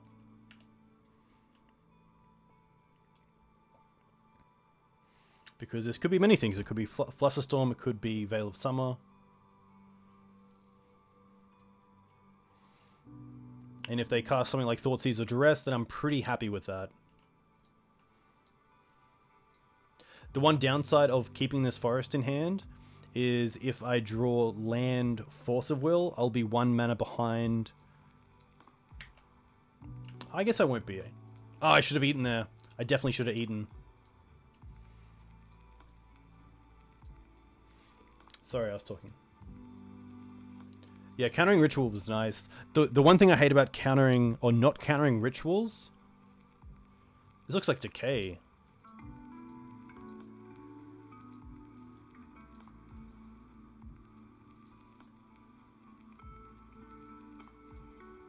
I think in response I'm happy just to eat more things out of the graveyard and then hold up the Trop again.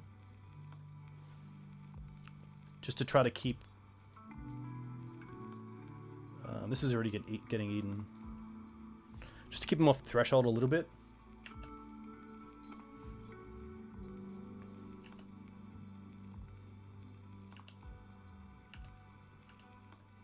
Hey, Debinder, welcome. Currently up 2-0, which is nice, but now we're down a game against Ant, and we're in game 2.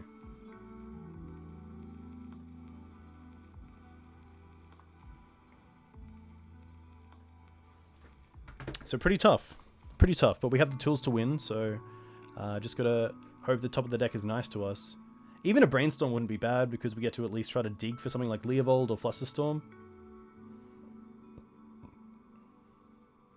The one cool thing about Leovold and Flusterstorm is that if our opponent targets us with something like Tendrils, we get to draw for each copy of Tendrils. So if they Tendrils us for 10, we get to draw for each of those, and then if we draw into Flusterstorm, you can then Flusterstorm the rest, which is really cool. I took out the Force of Negation for the Goyf. I felt they kind of did the same thing in this list, where you're just trying to keep 3/3s from attacking. And I felt like Goyf was just a little bit more of a threat, which is what I wanted, so I was playing with the Goyf as 61 as a mistake, but I dropped the Corsair.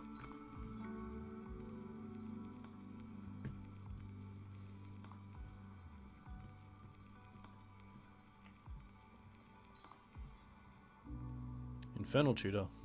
Okay.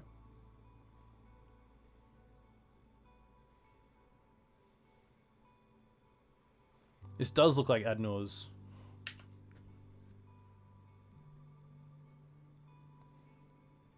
They haven't played a land yet either, which is pretty nice for them.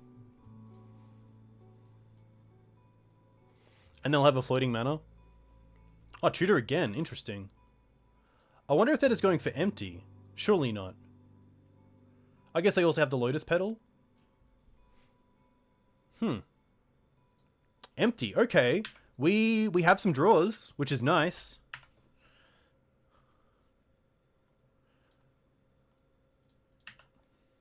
Fluster. Oh, no. The one time I wanted it. Okay. Alright. I guess we have one draw.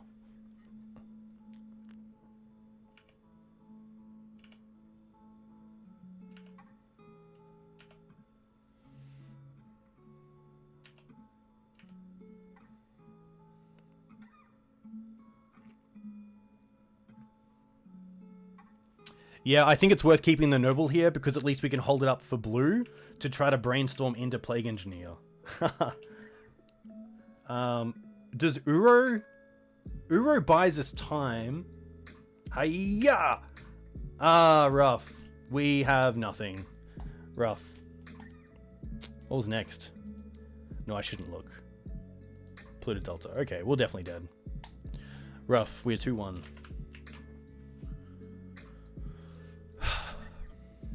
Uro does give a time, which is nice. Yeah, Cantrip and Engineer would be nice, though. Yeah, interesting that they went for, Yeah, Storm can be pretty tough. I think there's definitely tools there. Like, the Veils are great. The Flusterstorms are great. The Forces are great. We kept, like, an interesting hand. Like, double Force, double Land, Noble, Brainstorm. I think it can be tough if we're not set up, I think. Crazy Village, welcome. We will definitely play. And this hand is great. Is it great? It is pretty good. Turn 1 Noble, turn 2 Ice-Fang. We have Brainstorm open as well. I'm happy to keep this. Pretty fair opening, but...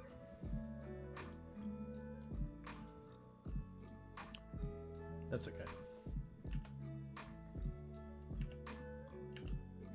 Yeah, game looks really different, but I guess that's Magic as well. It's always that, you know, oh, if I had one more turn, if I had one more draw. Interesting. Okay, so I believe this is going to be some sort of ninjas deck. So this deck uses Ninjutsu by attacking with Ornithopters and these guys, which is pretty interesting.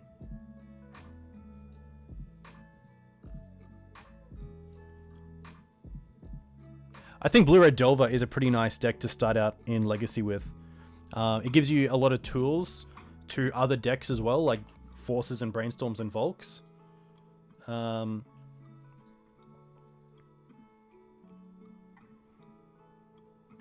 is very scary. I think we're just going to hold up Ice-Fang. The Snow-Covered Swamp is a little bit awkward here, but I think that's okay.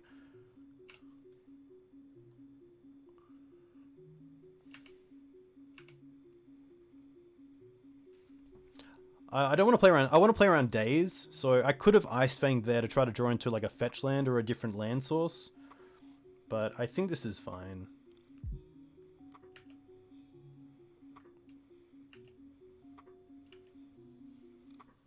Yeah, ninjas is always scary because I'm never sure what the ninjas actually do, which is pretty funny. All right, so here we can put in Ice-Fang. Draw a card. Force wouldn't be the worst. Snow-Covered Forest. Okay, that's actually kind of nice. They're going to sack it to create a 4/4. Interesting. Okay. And then play a Hope of Girapur. Okay. Sacrifice a Thopter, create a 4/4 colorless construct. Interesting. Okay, this is going to resolve as well. So this is sack it until your next turn. Target player who was dealt damage by it this turn can't cast non-creature spells. Okay. Yeah, I think a really good idea for getting into Legacy would be to reach out to like your local local players and see if they have a spare deck lying around, and if they do, then that's pretty great. Do I want to play the Ice-Fang here? Do I want to try to draw into something at sorcery speed? I don't think I do. I think I'm happy just to probably play the second Hierarch. I could have also played the Polluted Delta because then we could hold up Brainstorm and Ice-Fang, but I think this is fine.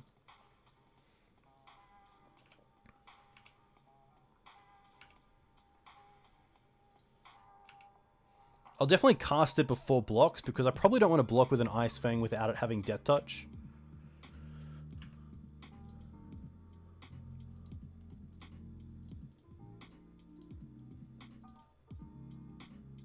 Okay, so they're both resolve, which is really nice. Force of Negation is pretty nice as a draw because we can pitch Brainstorm to it. So let's just go and block both.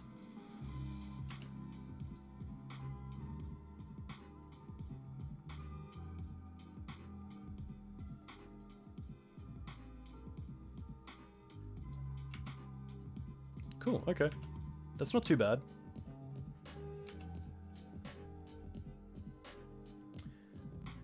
Ah, okay, that's interesting. That's pretty tough then.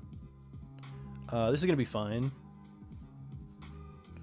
And another one of these is kind of interesting. I guess we do have... It's a Thopter as well. Interesting. So they can create a 4/4 straight away. I think I want to hold the Brainstorm for now, so I don't want to force this. We do also have Abrupt Decay, which is pretty good. So I'm happy just to untap here. Verdant.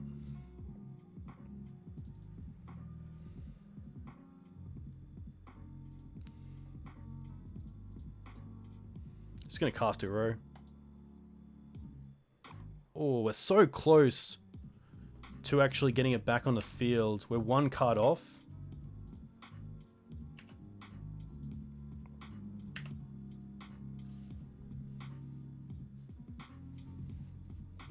No attacks here either, unfortunately.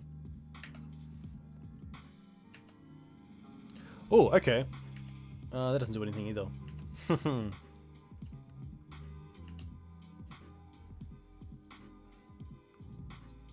going to Brainstorm here because I kind of want to Abrupt Decay at least something. The Hope's just not really doing it for me. Put on top. Put on top. The Gilded Goose isn't the worst. Maybe I actually want to keep a Brainstorm for Force Negation, and then we still have a Brainstorm around. So let's go put on top, put on top. And then this is going to resolve.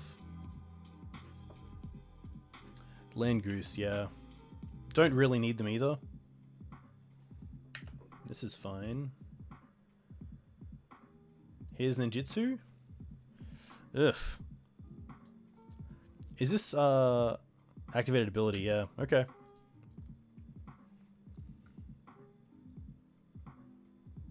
Reveal top card and I lose life equal to it. What do they reveal? Retrofitter Foundry. Another one? Interesting. Okay. So now I'm definitely very happy to fetch. Probably just get an Underground Sea. Untap. Draw Abrupt Decay. Misty. Okay. Play Misty. Let's go for Uro. 1, 2, 3, 4, 5. They're going to force it. That's fine. We can force back.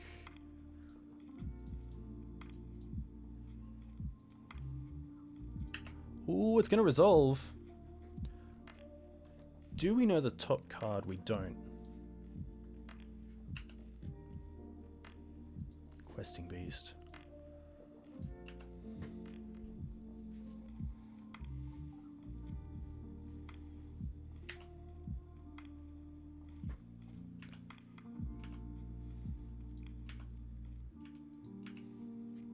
Uro's pretty nice. Ponder's fine. Hopefully just a shuffle here, because then it shows they might just be trying to find some sort of answer for the Uro, because Uro's going to take over this game if they don't. This doesn't look like a deck that has something as easy as Karakas, which isn't the greatest answer anyway, because we do get value off it, of course, when it comes in as well. Oh, they play Push? Push would be really nice. Push is a pretty great way to deal with Yoko. Wasteland, okay.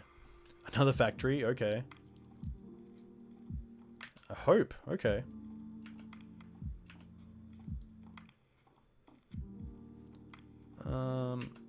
Let's untap. Delta. I guess we can play this. I kind of want to Brainstorm first. We can definitely cast Questing Beast.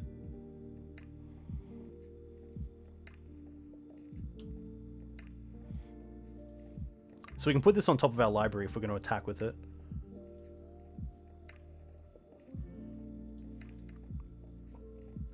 Oko is pretty nice. So let's go... Put on top, put on top. Play this.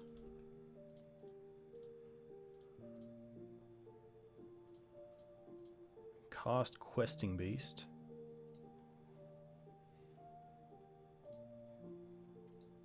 They can trade just with a 4/4 here.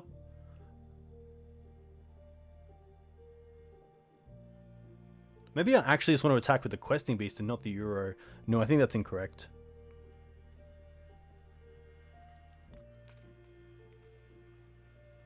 Definitely fetch away those 2 cards we don't really want. I don't mind if we don't draw into a land.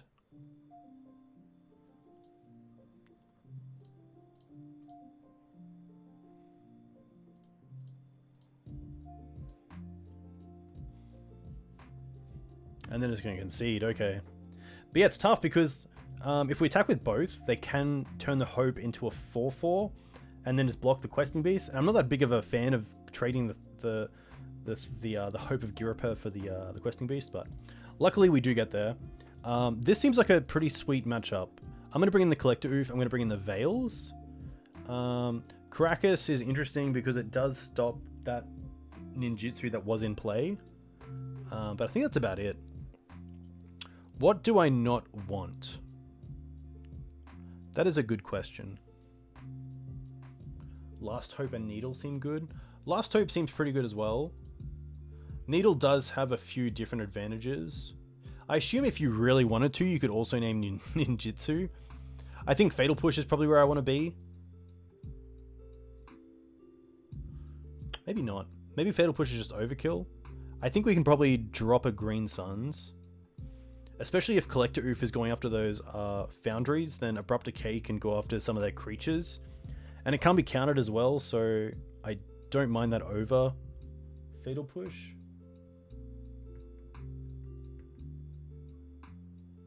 Yeah, I believe it's an activated ability, so I believe you can name the card. Take out counters. Yeah, I think I can definitely go down on maybe like just keeping 2 Force for the just in case. I think this is fine. I think overall the matchup seems pretty good. They have to set up quite a bit, and they're playing cards like Ornithopter, which just aren't great by themselves. Hey, Grid GM, welcome. Yeah, Screws is an interesting one. Maybe Screws isn't worth it. I don't think... sometimes they do play Snapcaster Mage because it's a great card to attack with and then ninjutsu it back to your hand. So they do have some graveyard interaction. Screws can also just get big enough so they're like 4/4 Thopter dudes don't really matter. I think this is fine. We'll see how this goes, and then if there is a game 3, we can come back and assess how this should change. But I think overall I want to keep the same sort of deck going. And this is pretty nice. We can Astrolabe off the bat. We can play a Gilded Goose into a turn 2 Lily. We can also Gilded Goose into Green Suns for Ouphe, which turns off the Astrolabe, but I think getting the Lily down is going to be pretty nice. I'm going to keep this. We saw our opponent was playing Wasteland as well, so I might have to go for a Bayou off this.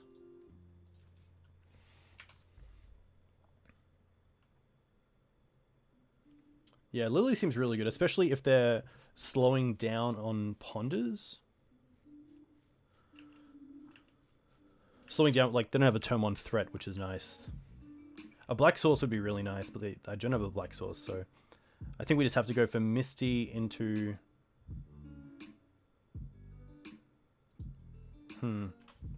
I guess we could have played Trop into Gilded Goose and kept the Misty around. But now we're kind of forced into Bayou Gilded Goose.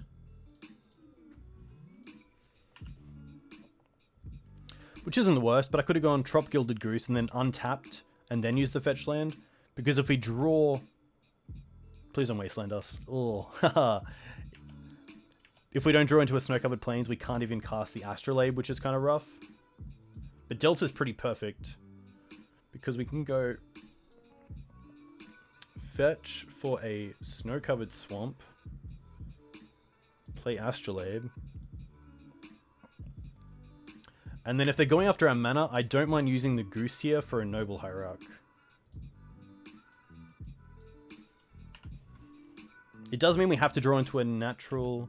Oh no, we still have Liliana next turn because the Astrolabe can allow the Trop to... Uh-oh. Uh-oh. Yikes. Yikes. Well, let's hope our opponent has an answer for this Lily. Well, looks like they don't.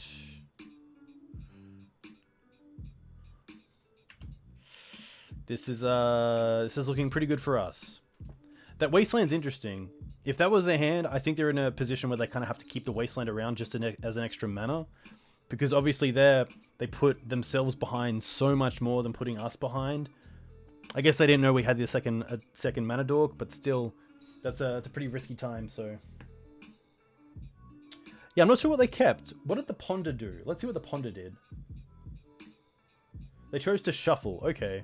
So maybe they kept like a 1-lander with Ponder and Wasteland and thought they would find extra land, but obviously didn't, and then didn't draw naturally into more land. So that's pretty rough, but we are 3-1, so we can finish 3-2, but we can hopefully finish 4-1. That'd be really nice. The deck's been a lot of fun to play. I'll have to get the name of the player who actually took it out in a Legacy challenge.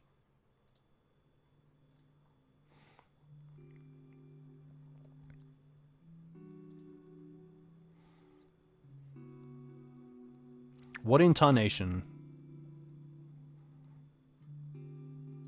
At Fish Duggery. So if you're looking for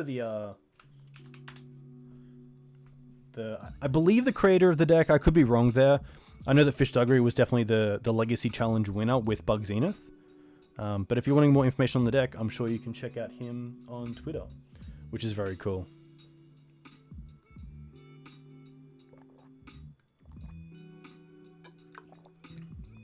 But yes, BUG Zenith has been a lot of fun to play. We were playing Tiles Tracker in the board, but I moved the Caracas to the board because it was upsetting the mana a little bit. And I didn't always want it. Is BUG Zenith still in the realm of Maverick? I think it's on the cusp, but it doesn't really utilize Green Suns as a silver bullet engine. It really uses it just for the value. You know, you're running Scavenging Ooze and Collector Ouphe, but you know, you're not running Qasali Primate or Gadok or you know, Sylvan Safekeeper or Night of the Reliquary. So it's definitely got elements of Maverick in it, but I would call it more a mid-range deck that just makes use of having it around. This is interesting. I don't mind this hand because we can again just go for Green Suns for Dryad Arbor, and if we draw a land, we can just cast Oko on Uro on turn 2.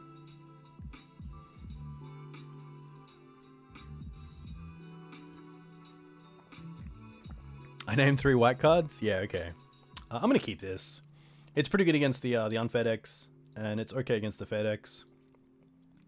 I also just like going for Dryad Arbor. I mean, if we draw into Oko, and then also have Force backup, that's just so good. And to have the mana for it as well on turn 2 is just, you know, above what every other deck can do that plays Oko. Not many decks with Oko can play it on turn 2.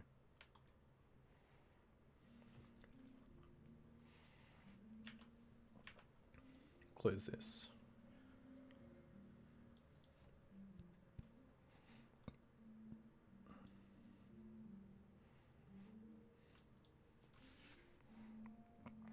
Drawing Harper is ass. Yeah, so it's nice getting out turn 1. Oh, okay. This is going to be a Eldrazi. Okay, interesting. Well, the Force is now pretty dead, but the Uro is not the worst. Looks like they're just going for Dismember. This is interesting.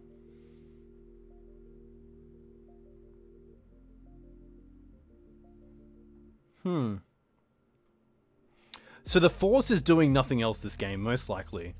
If we're forcing anything, it's most likely going to be another Dismember or maybe All Is Dust. Most Eldrazi that run Cavernous Souls... I'm going to assume this is Eldrazi Aggro. So we're looking at Eldrazi Mimics, Endless Ones, Thought Not Seers, Reality Smashers. I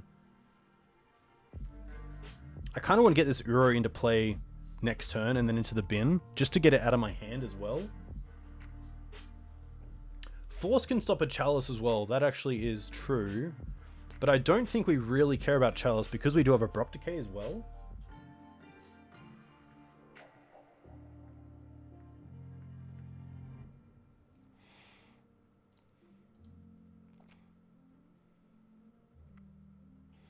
Yeah, okay. Let's allow us to resolve, and maybe keep the force for something that's actually going to stall us out. I think we have the time to just draw into naturally a third land. Okay, Misty's perfect. So I think we're just going to cast the Scavenging Ooze as a X2, and we'll just get a basic here. This also just builds out for Uro, hopefully. So if we go Snow-Covered Island and then play Scavenging Ooze. I guess Force does also hit something like Walking Blister, which can be pretty annoying. So the Cavern isn't the be-all end-all to Force, luckily, against a deck like Eldrazi Aggro.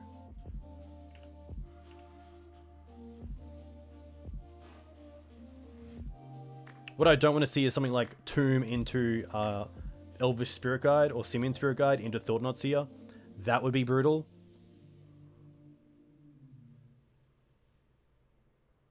Matter Reshaper. That is going to be fine.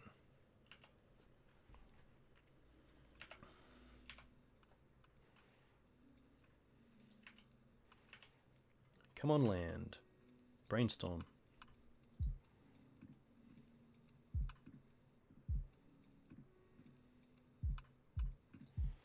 I think I'm fine still with the Euro play. Oh, sorry, the Euro play. I'm gonna get an Underground Sea.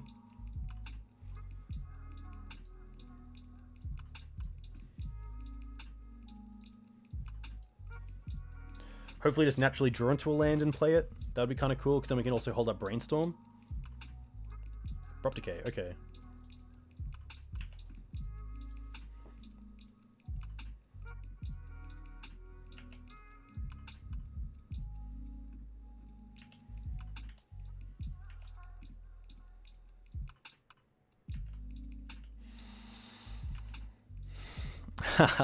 Matter Reshaper is an annoying card because we do have to deal with it in pretty fast fashion.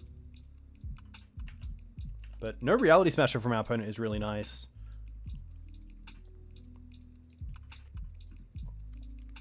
This is more than fine.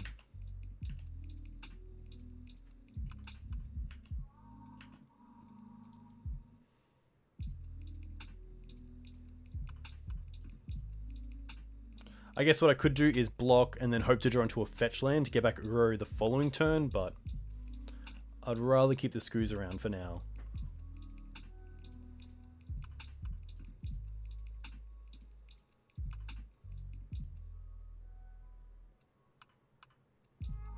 I do believe that if they try to play Chalice for 1, I do like forcing, because it does fill the graveyard up just that little bit and allows us to get Uro out maybe next turn.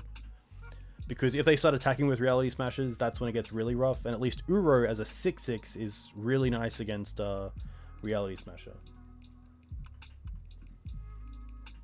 Oko is also a pretty great draw.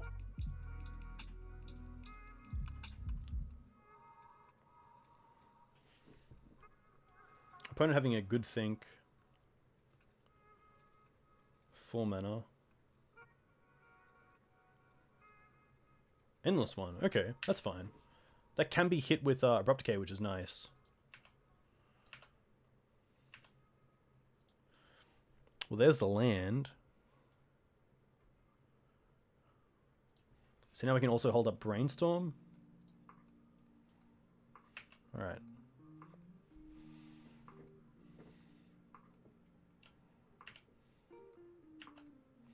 So holding up Abrupt Decay on Endless one, holding up Brainstorm as well. I can also just eat the Endless one as well to make the Scavenging Ooze a 3/3, which is kind of nice.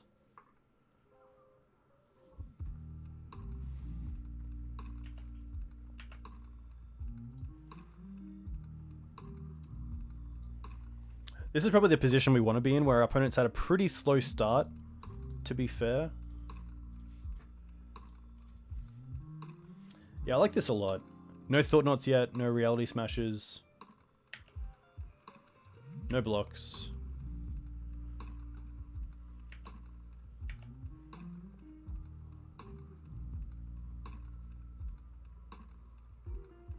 I guess something like Endless one would be pretty bad, but they only have 1, 2, 3, 4, 5 mana so far, outside of Spirit Guide effects.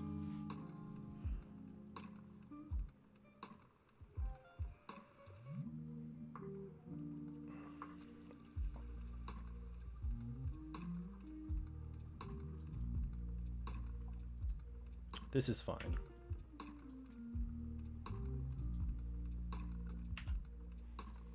I'm gonna brainstorm here.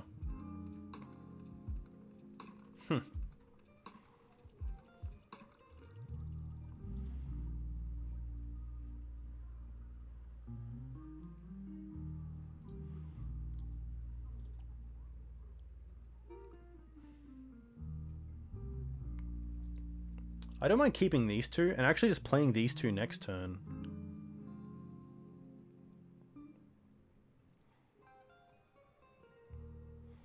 I also don't just mind this as my hand, so I don't have to fetch here.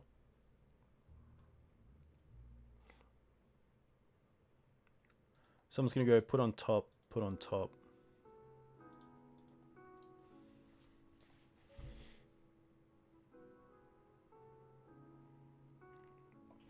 Although Uro is just so nice.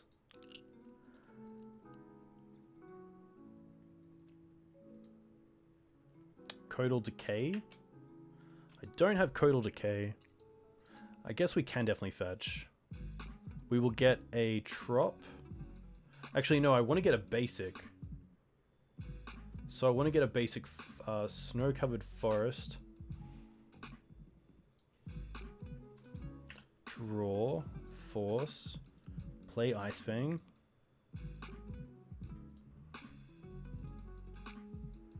Hopefully draw into a third mana here. Haha, always lucky.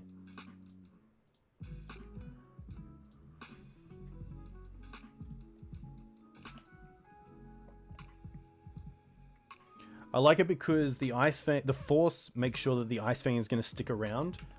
So something like Dismember or Walking Blister doesn't get hit by the Cavernous Souls, or doesn't allow can be countered. That's what I'm trying to say.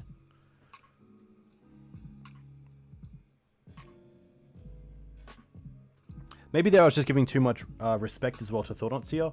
That's why I wanted to play out my hand, because at least Uro is pretty hard for my opponent to deal with, especially game one and in the bin. I don't think they're not gonna play something like a main deck Relic or something of that nature. So being able to play the Leovold and the Ice-Fang just means that, you know, even something like Thought-Knot, if they want to target us, we draw a card.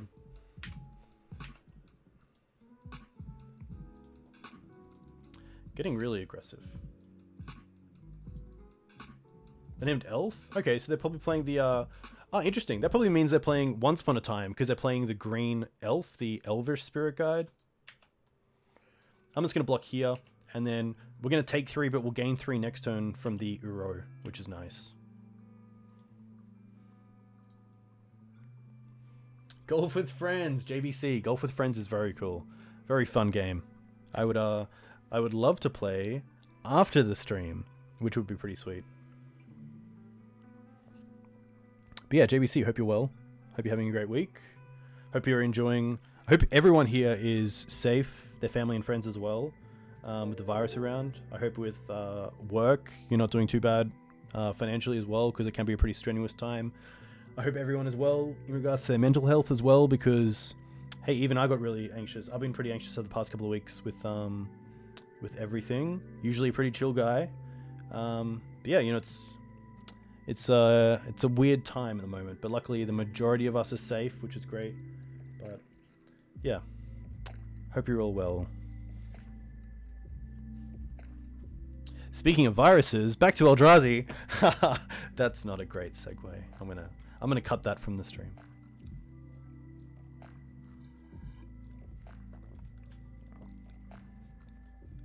Five mana. Please be something like Khan. Don't be an Eldrazi. Endless one. Another one. 3 endless ones. That's fine. For 5 is fine, because this Uro is just going to keep it from doing anything. Alright. Jace. Jace is pretty sweet. But I think here Uro is just the play. I guess we could also Brainstorm first to put a land on... to make sure we're actually putting a land into play as well. Is that overkill? I think that's overkill. I'm all for overkill sometimes. Okay, nice. Maybe I want to save Jace for later. I guess we can draw it anyway. So if we go top. No, I think the one out that they might have in the deck is All This Dust, so I probably want to keep these two. So top. I guess I guess we draw the card anyway.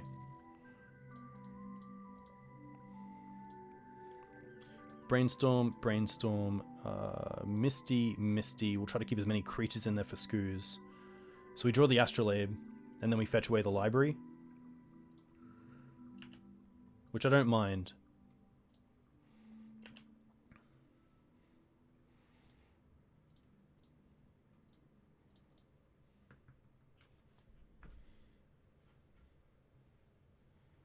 Hey, Giz, that is very cool to hear.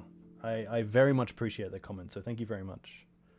I hope that, although sometimes my plays are loose, I hope I do provide a good environment for people to enjoy. Love in the chat, that's what it's all about.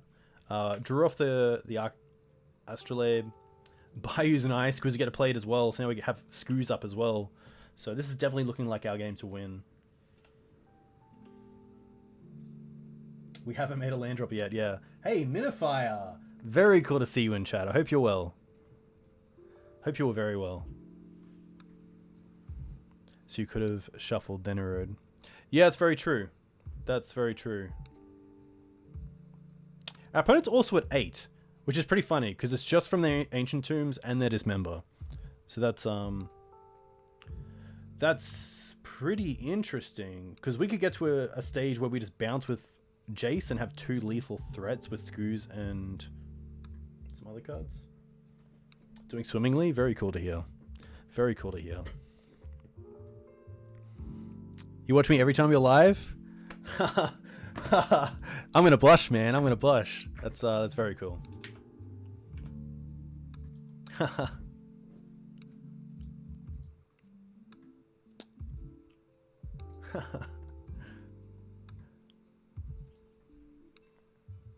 I don't mind the attacky with Matter Reshaper.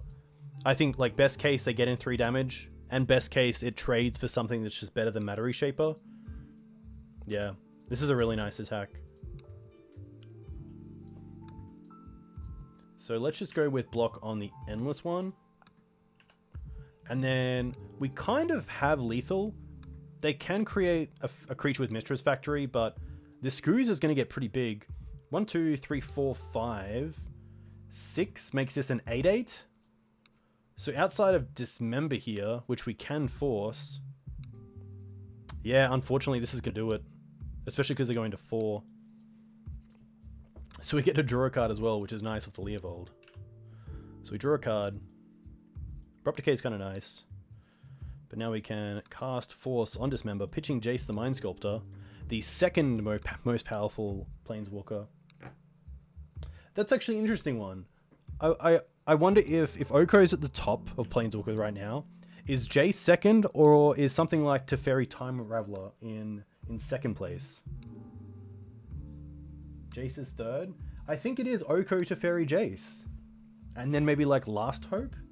Like, oh, actually, I think Khan the Great Creator is a black horse in there, or a dark horse, if you will.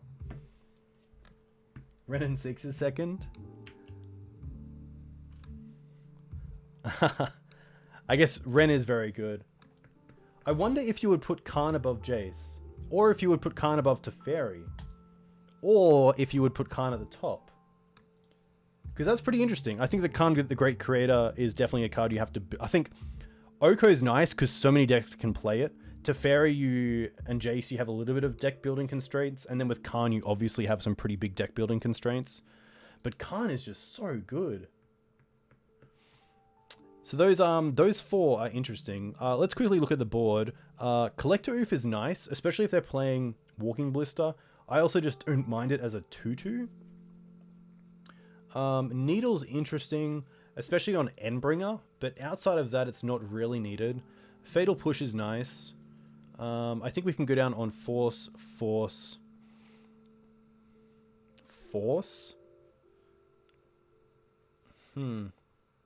Veil of Summer is interesting because unless it's on 1, we can actually get through a Chalice of the Void. Yeah, Leo can actually go down probably to 1 as well. I don't mind that. Oko, Ren and 6, 3 Fairy, Jace, Mind Sculptor, Khan. Okay, yeah. It's Oko, Ren and 6, Teferi, Jace, Khan. Okay, interesting. If you play UG, you just add Oko. Yeah, that's very true as well. It's pretty funny. I think Pithy Needle has a variety of effects that I do like bringing in against.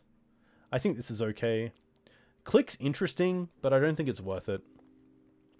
Plague Engineer is actually really nice because it also turns off Mimics. And Brazen Borrower is really nice because it's just another answer to Chalice. So we really do have 4 pretty good ways of dealing with Chalice. We also have Forces, so I think this is fine. Last Hope's also interesting, but maybe just a little bit too slow.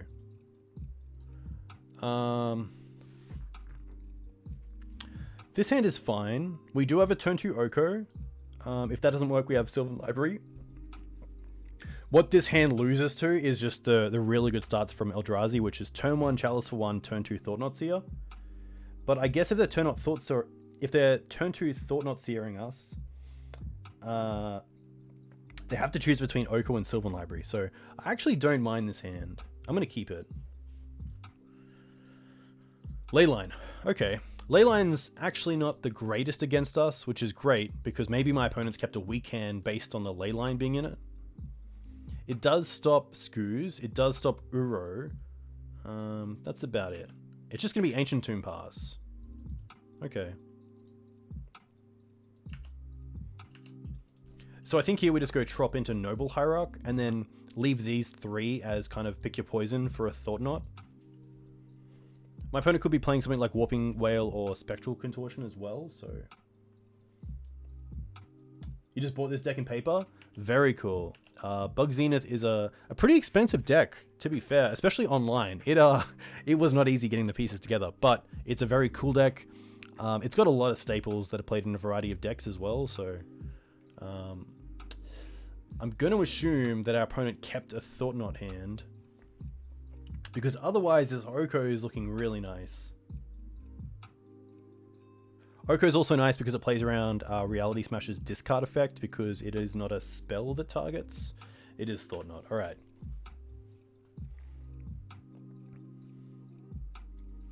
I mean, even if they take the Oko here, we still have a great play of turn 2 Sylvan Library and second Hierarch. And then keep the Green Suns for probably Leovold. We also just have a top deck Oko as a really great play as well. Ice-Fang Coatl. Ice-Fang's interesting.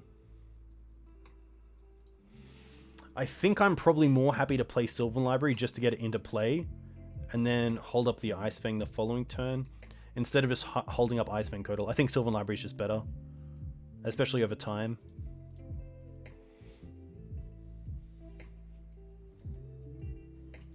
They probably have Ratchet Bomb as their only way to deal with this, so at least that takes a bit of time to actually set up. And, you know, we're still making the most of our mana this turn, so I can't be too unhappy. This seems like a pretty good start for us as well. What's our worst matchup? I've actually had a really hard time against Loam decks, and I think it's because they just grind so much better than us. More specifically, the just Bug Loam. So making use of Mox Diamonds more than Noble Hierarchs, and then making use of Uro, some even 4 colors, so playing things like Night of the Reliquary, to make use of their graveyard as well. Ramming up Excavator is really good. But I think overall it's pretty good. For the fast combo decks, we do have Leyline, Flusterstorm, Force of Will. It's probably just a case of trying to get everything together that you need for one deck. Wasteland. Wasteland's also another interesting downside. Reshaper, okay.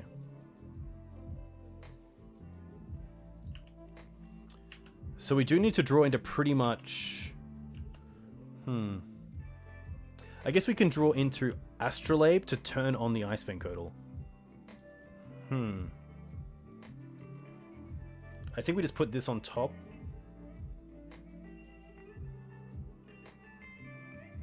We're pretty close to getting Questing Beast as well, which is kind of nice. So let's go put Scooze on top. I don't really want to pay for this, so I don't mind put on top. play this. And then we can Green Suns just to shuffle as well.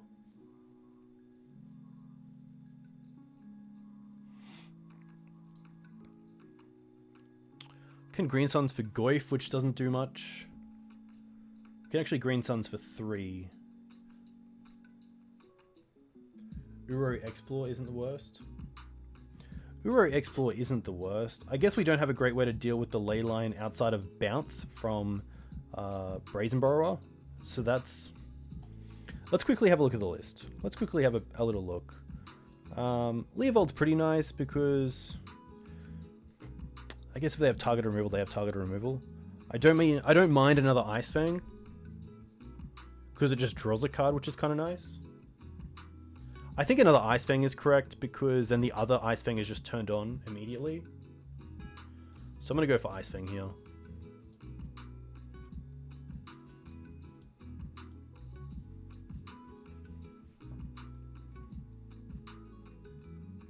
Just replacing itself as well is nice. So we get a creature in play, we get a card out of it, and we also get a shuffle for the Sylvan Library. So it's kind of a win-win everywhere.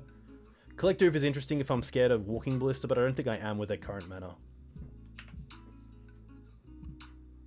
I probably actually should have kept up one of these, because if we draw into Astrolabe, we don't, but that's a reason definitely to consider.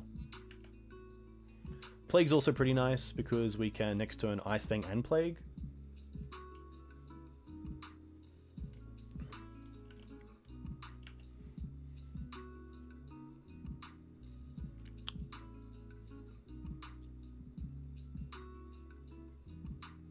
So it's turn 4 for them. They've only had 2 land drops. Interesting.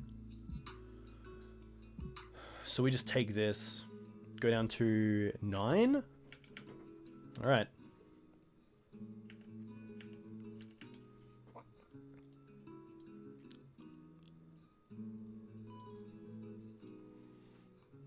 I guess we also just hide this Ice-Fang for now. It doesn't really matter because this third land is going to turn on Death Touch, but I think it's best just to keep the Ice-Fang until we need it as a blocker, because playing it out just gives my opponent full information about what our hand is.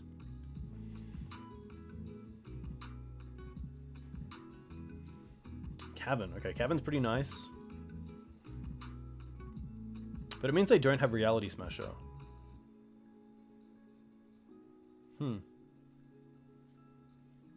Bug Doomsday is very hard for the decks that I play to interact with.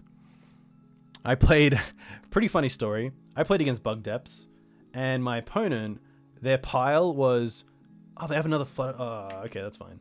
Their pile was Flooded Strand, Island, Polluted Delta, Island, Thassa's Oracle. Because they knew that my clock was not going to be fast enough to kill them, no matter what. So they knew they could just pretty much draw into the win over 3 turns, which is pretty funny. I think you take the Ice-Fang here because it actually replaces itself as well, whereas the Plague Engineer, it doesn't do anything right now. I think Ice-Fang's the take, unless you have like Mimics in hand. I guess Walking Ballista is also nice, because if you draw a land, you can Walking Ballista for 2 and take out both Ice-Fangs. But they take the Ice-Fang, okay.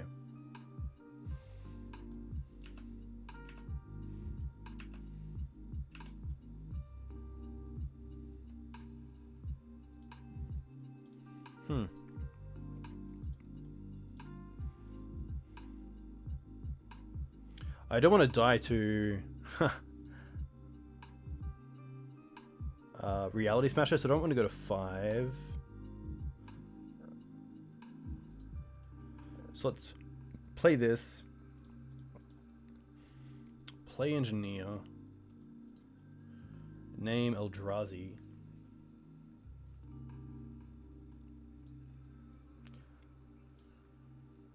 I think I like keeping the Brainstorm over a fetch, because we can still keep a fetch, and then maybe even just like fetch and Brainstorm if we really want to. Eldrazi. And now we're just passing turn. Hextrick is pretty nice. Hextrick is nice as well in this deck because you can actually save it from any instant speed shenanigans like Lightning Bolt or Fatal Push, unlike traditional Maverick decks where you don't have that outside of Mother of Runes.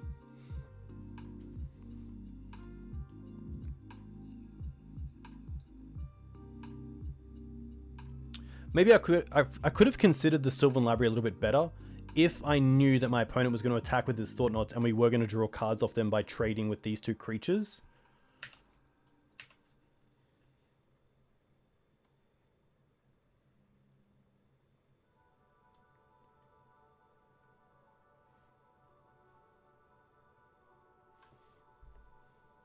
We could brainstorm to switch island for a fetch. Oh, that's very true. I like that a lot. Yeah, that's very true. Because now we know now that we're drawing into 2 dead fetches.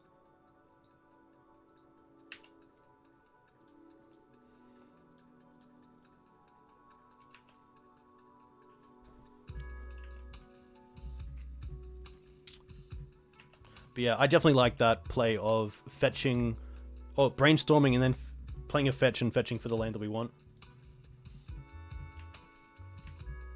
Interesting, nothing.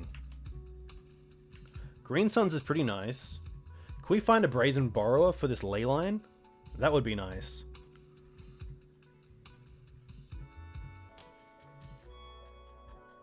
Ice-Fang Fatal Push. Okay. Not too bad.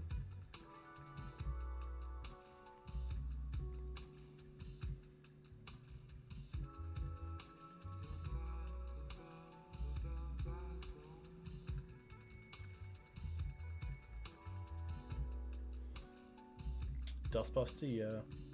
Yeah, Dust would be interesting. Also, just a massive Walking Blister would be pretty absurd. I think I like... We can Brainstorm into them, which is nice. And we can definitely Ice-Fang into one. So I think we go put on top. Put on top. Unless I want to draw the Fatal Push. Put on top, put on top. Play Ice-Fang. Draw Zenith. We know Fatal Push is on top. I guess Scooze actually isn't the worst here either, because we do have creatures to eat.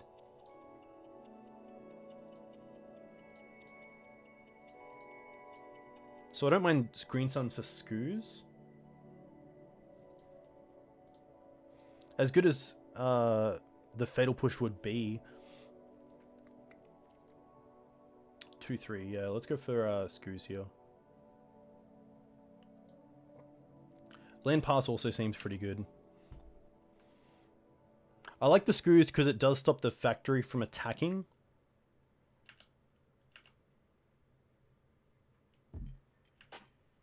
But if they have land Reality Smasher, then they can attack with Smasher, Reshaper, and also the factory.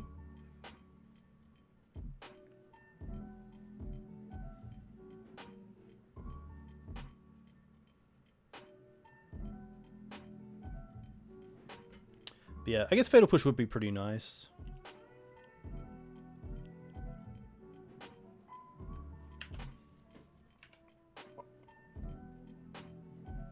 Pretty happy to trade these just to get it off the field.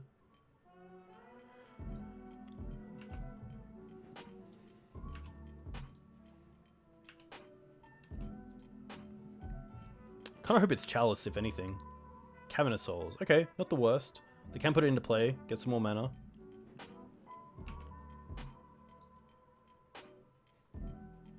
Two, three, four. They haven't played a land yet either, so they... Mimic's okay.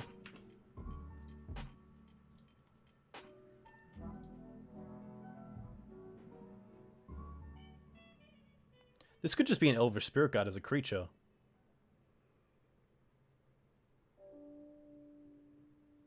Nice, okay. Fair play. I could get Dryad Arbor here, but I think getting a green source is better. I guess we have the Noble Hierarchs as well for extra mana, so maybe the green source isn't as great. Maybe I don't mind just getting a Dryad Arbor here, because it, as a blocker for the Mimic, is pretty nice just to keep it going. Leovold's nice. Oko. Okay, well, Oko is really nice. Put on top, put on top. Land. Oko.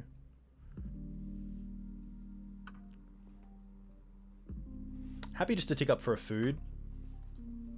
And then just pass. With 3 mana up to eat the 3 creatures in their bin, which would make the Screws a 5/5.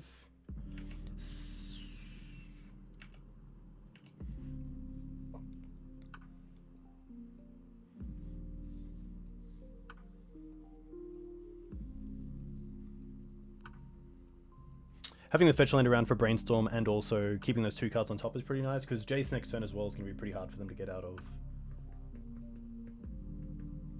Yeah, the life gain is also very relevant with Sylvan Library, and also just making sure we don't die to just Smasher off the top.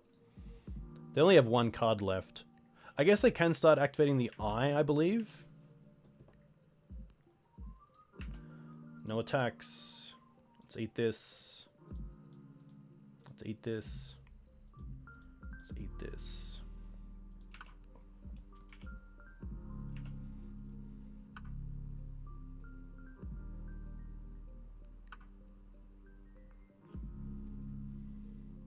Hey, HG Butt, welcome. 1 short for Eye. Okay, thank you for letting me know that. What do I like here? I think I really just like Jason.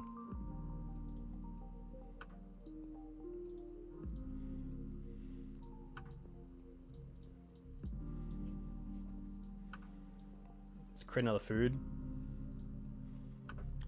I can actually attack with the Dryad Arbor here for 3. There's no great blocker. They can trade it for Mistra's Factory if they want, but they're just going to concede into Jace. Okay. So we go 4-1, which is kind of a nice finish to the deck, because we have done a few 3-2s. So a 4-1 isn't too bad. So we went down to Ad Nauseam Tendrils, and we got up against, I believe, Adnors, Eldrazi Aggro. I'm a sucker for remembering games. Hey, Trained, you're welcome. You're more than welcome. Ninjas, thank you very much. Ninjas, and there was one more.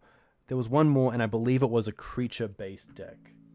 But anyway, the deck is pretty solid. I think tonight it performed really well. It seemed to just kind of draw naturally into what we needed quite well, outside of the game against Adnors. But I mean, that's just Magic. You gotta play with that, right? So, haha, yeah. This match will definitely be on my YouTube at YouTube/Dukes on Twitch.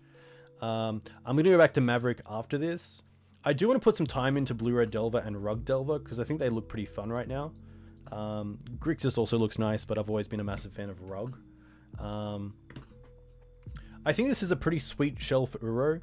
I think Uro is probably best in the Loam decks, where you can take advantage of actually loaming it into your bin and then obviously casting it probably a lot quicker than most other decks.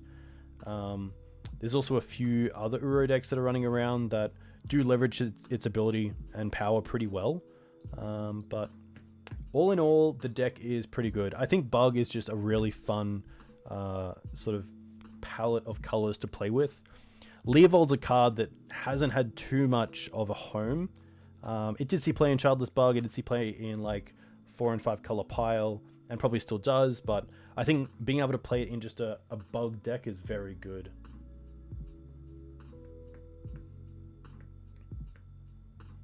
Green White Depths, thank you very much, Sour Cream. Thank you very much. Green White Depths was in there, which is very cool to see. That deck is a huge amount of fun to play with. But that is me. A huge thank you to everyone who came in and watched. You can of course find all my videos at youtube.com/Dougs on Twitch.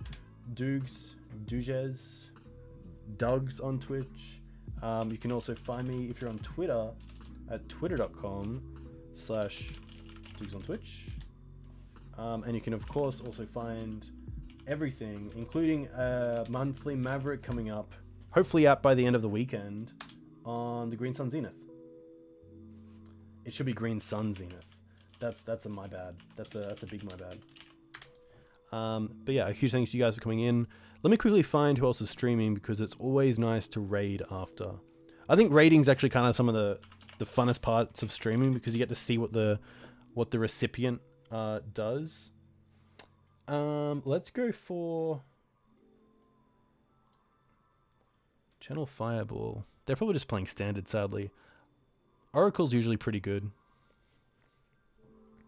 Oracle's doing cube draft, okay.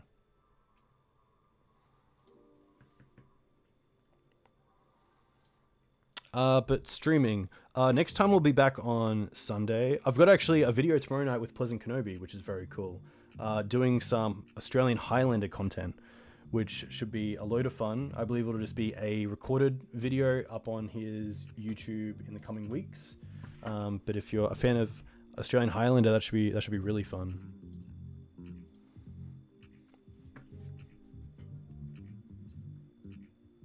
Oh, Adelaide Eternal are on? Interesting. Okay. Well, let's find them. If you can find me their Adelaide Eternal. There they are. Ah, it's Beckett. Nice. Okay.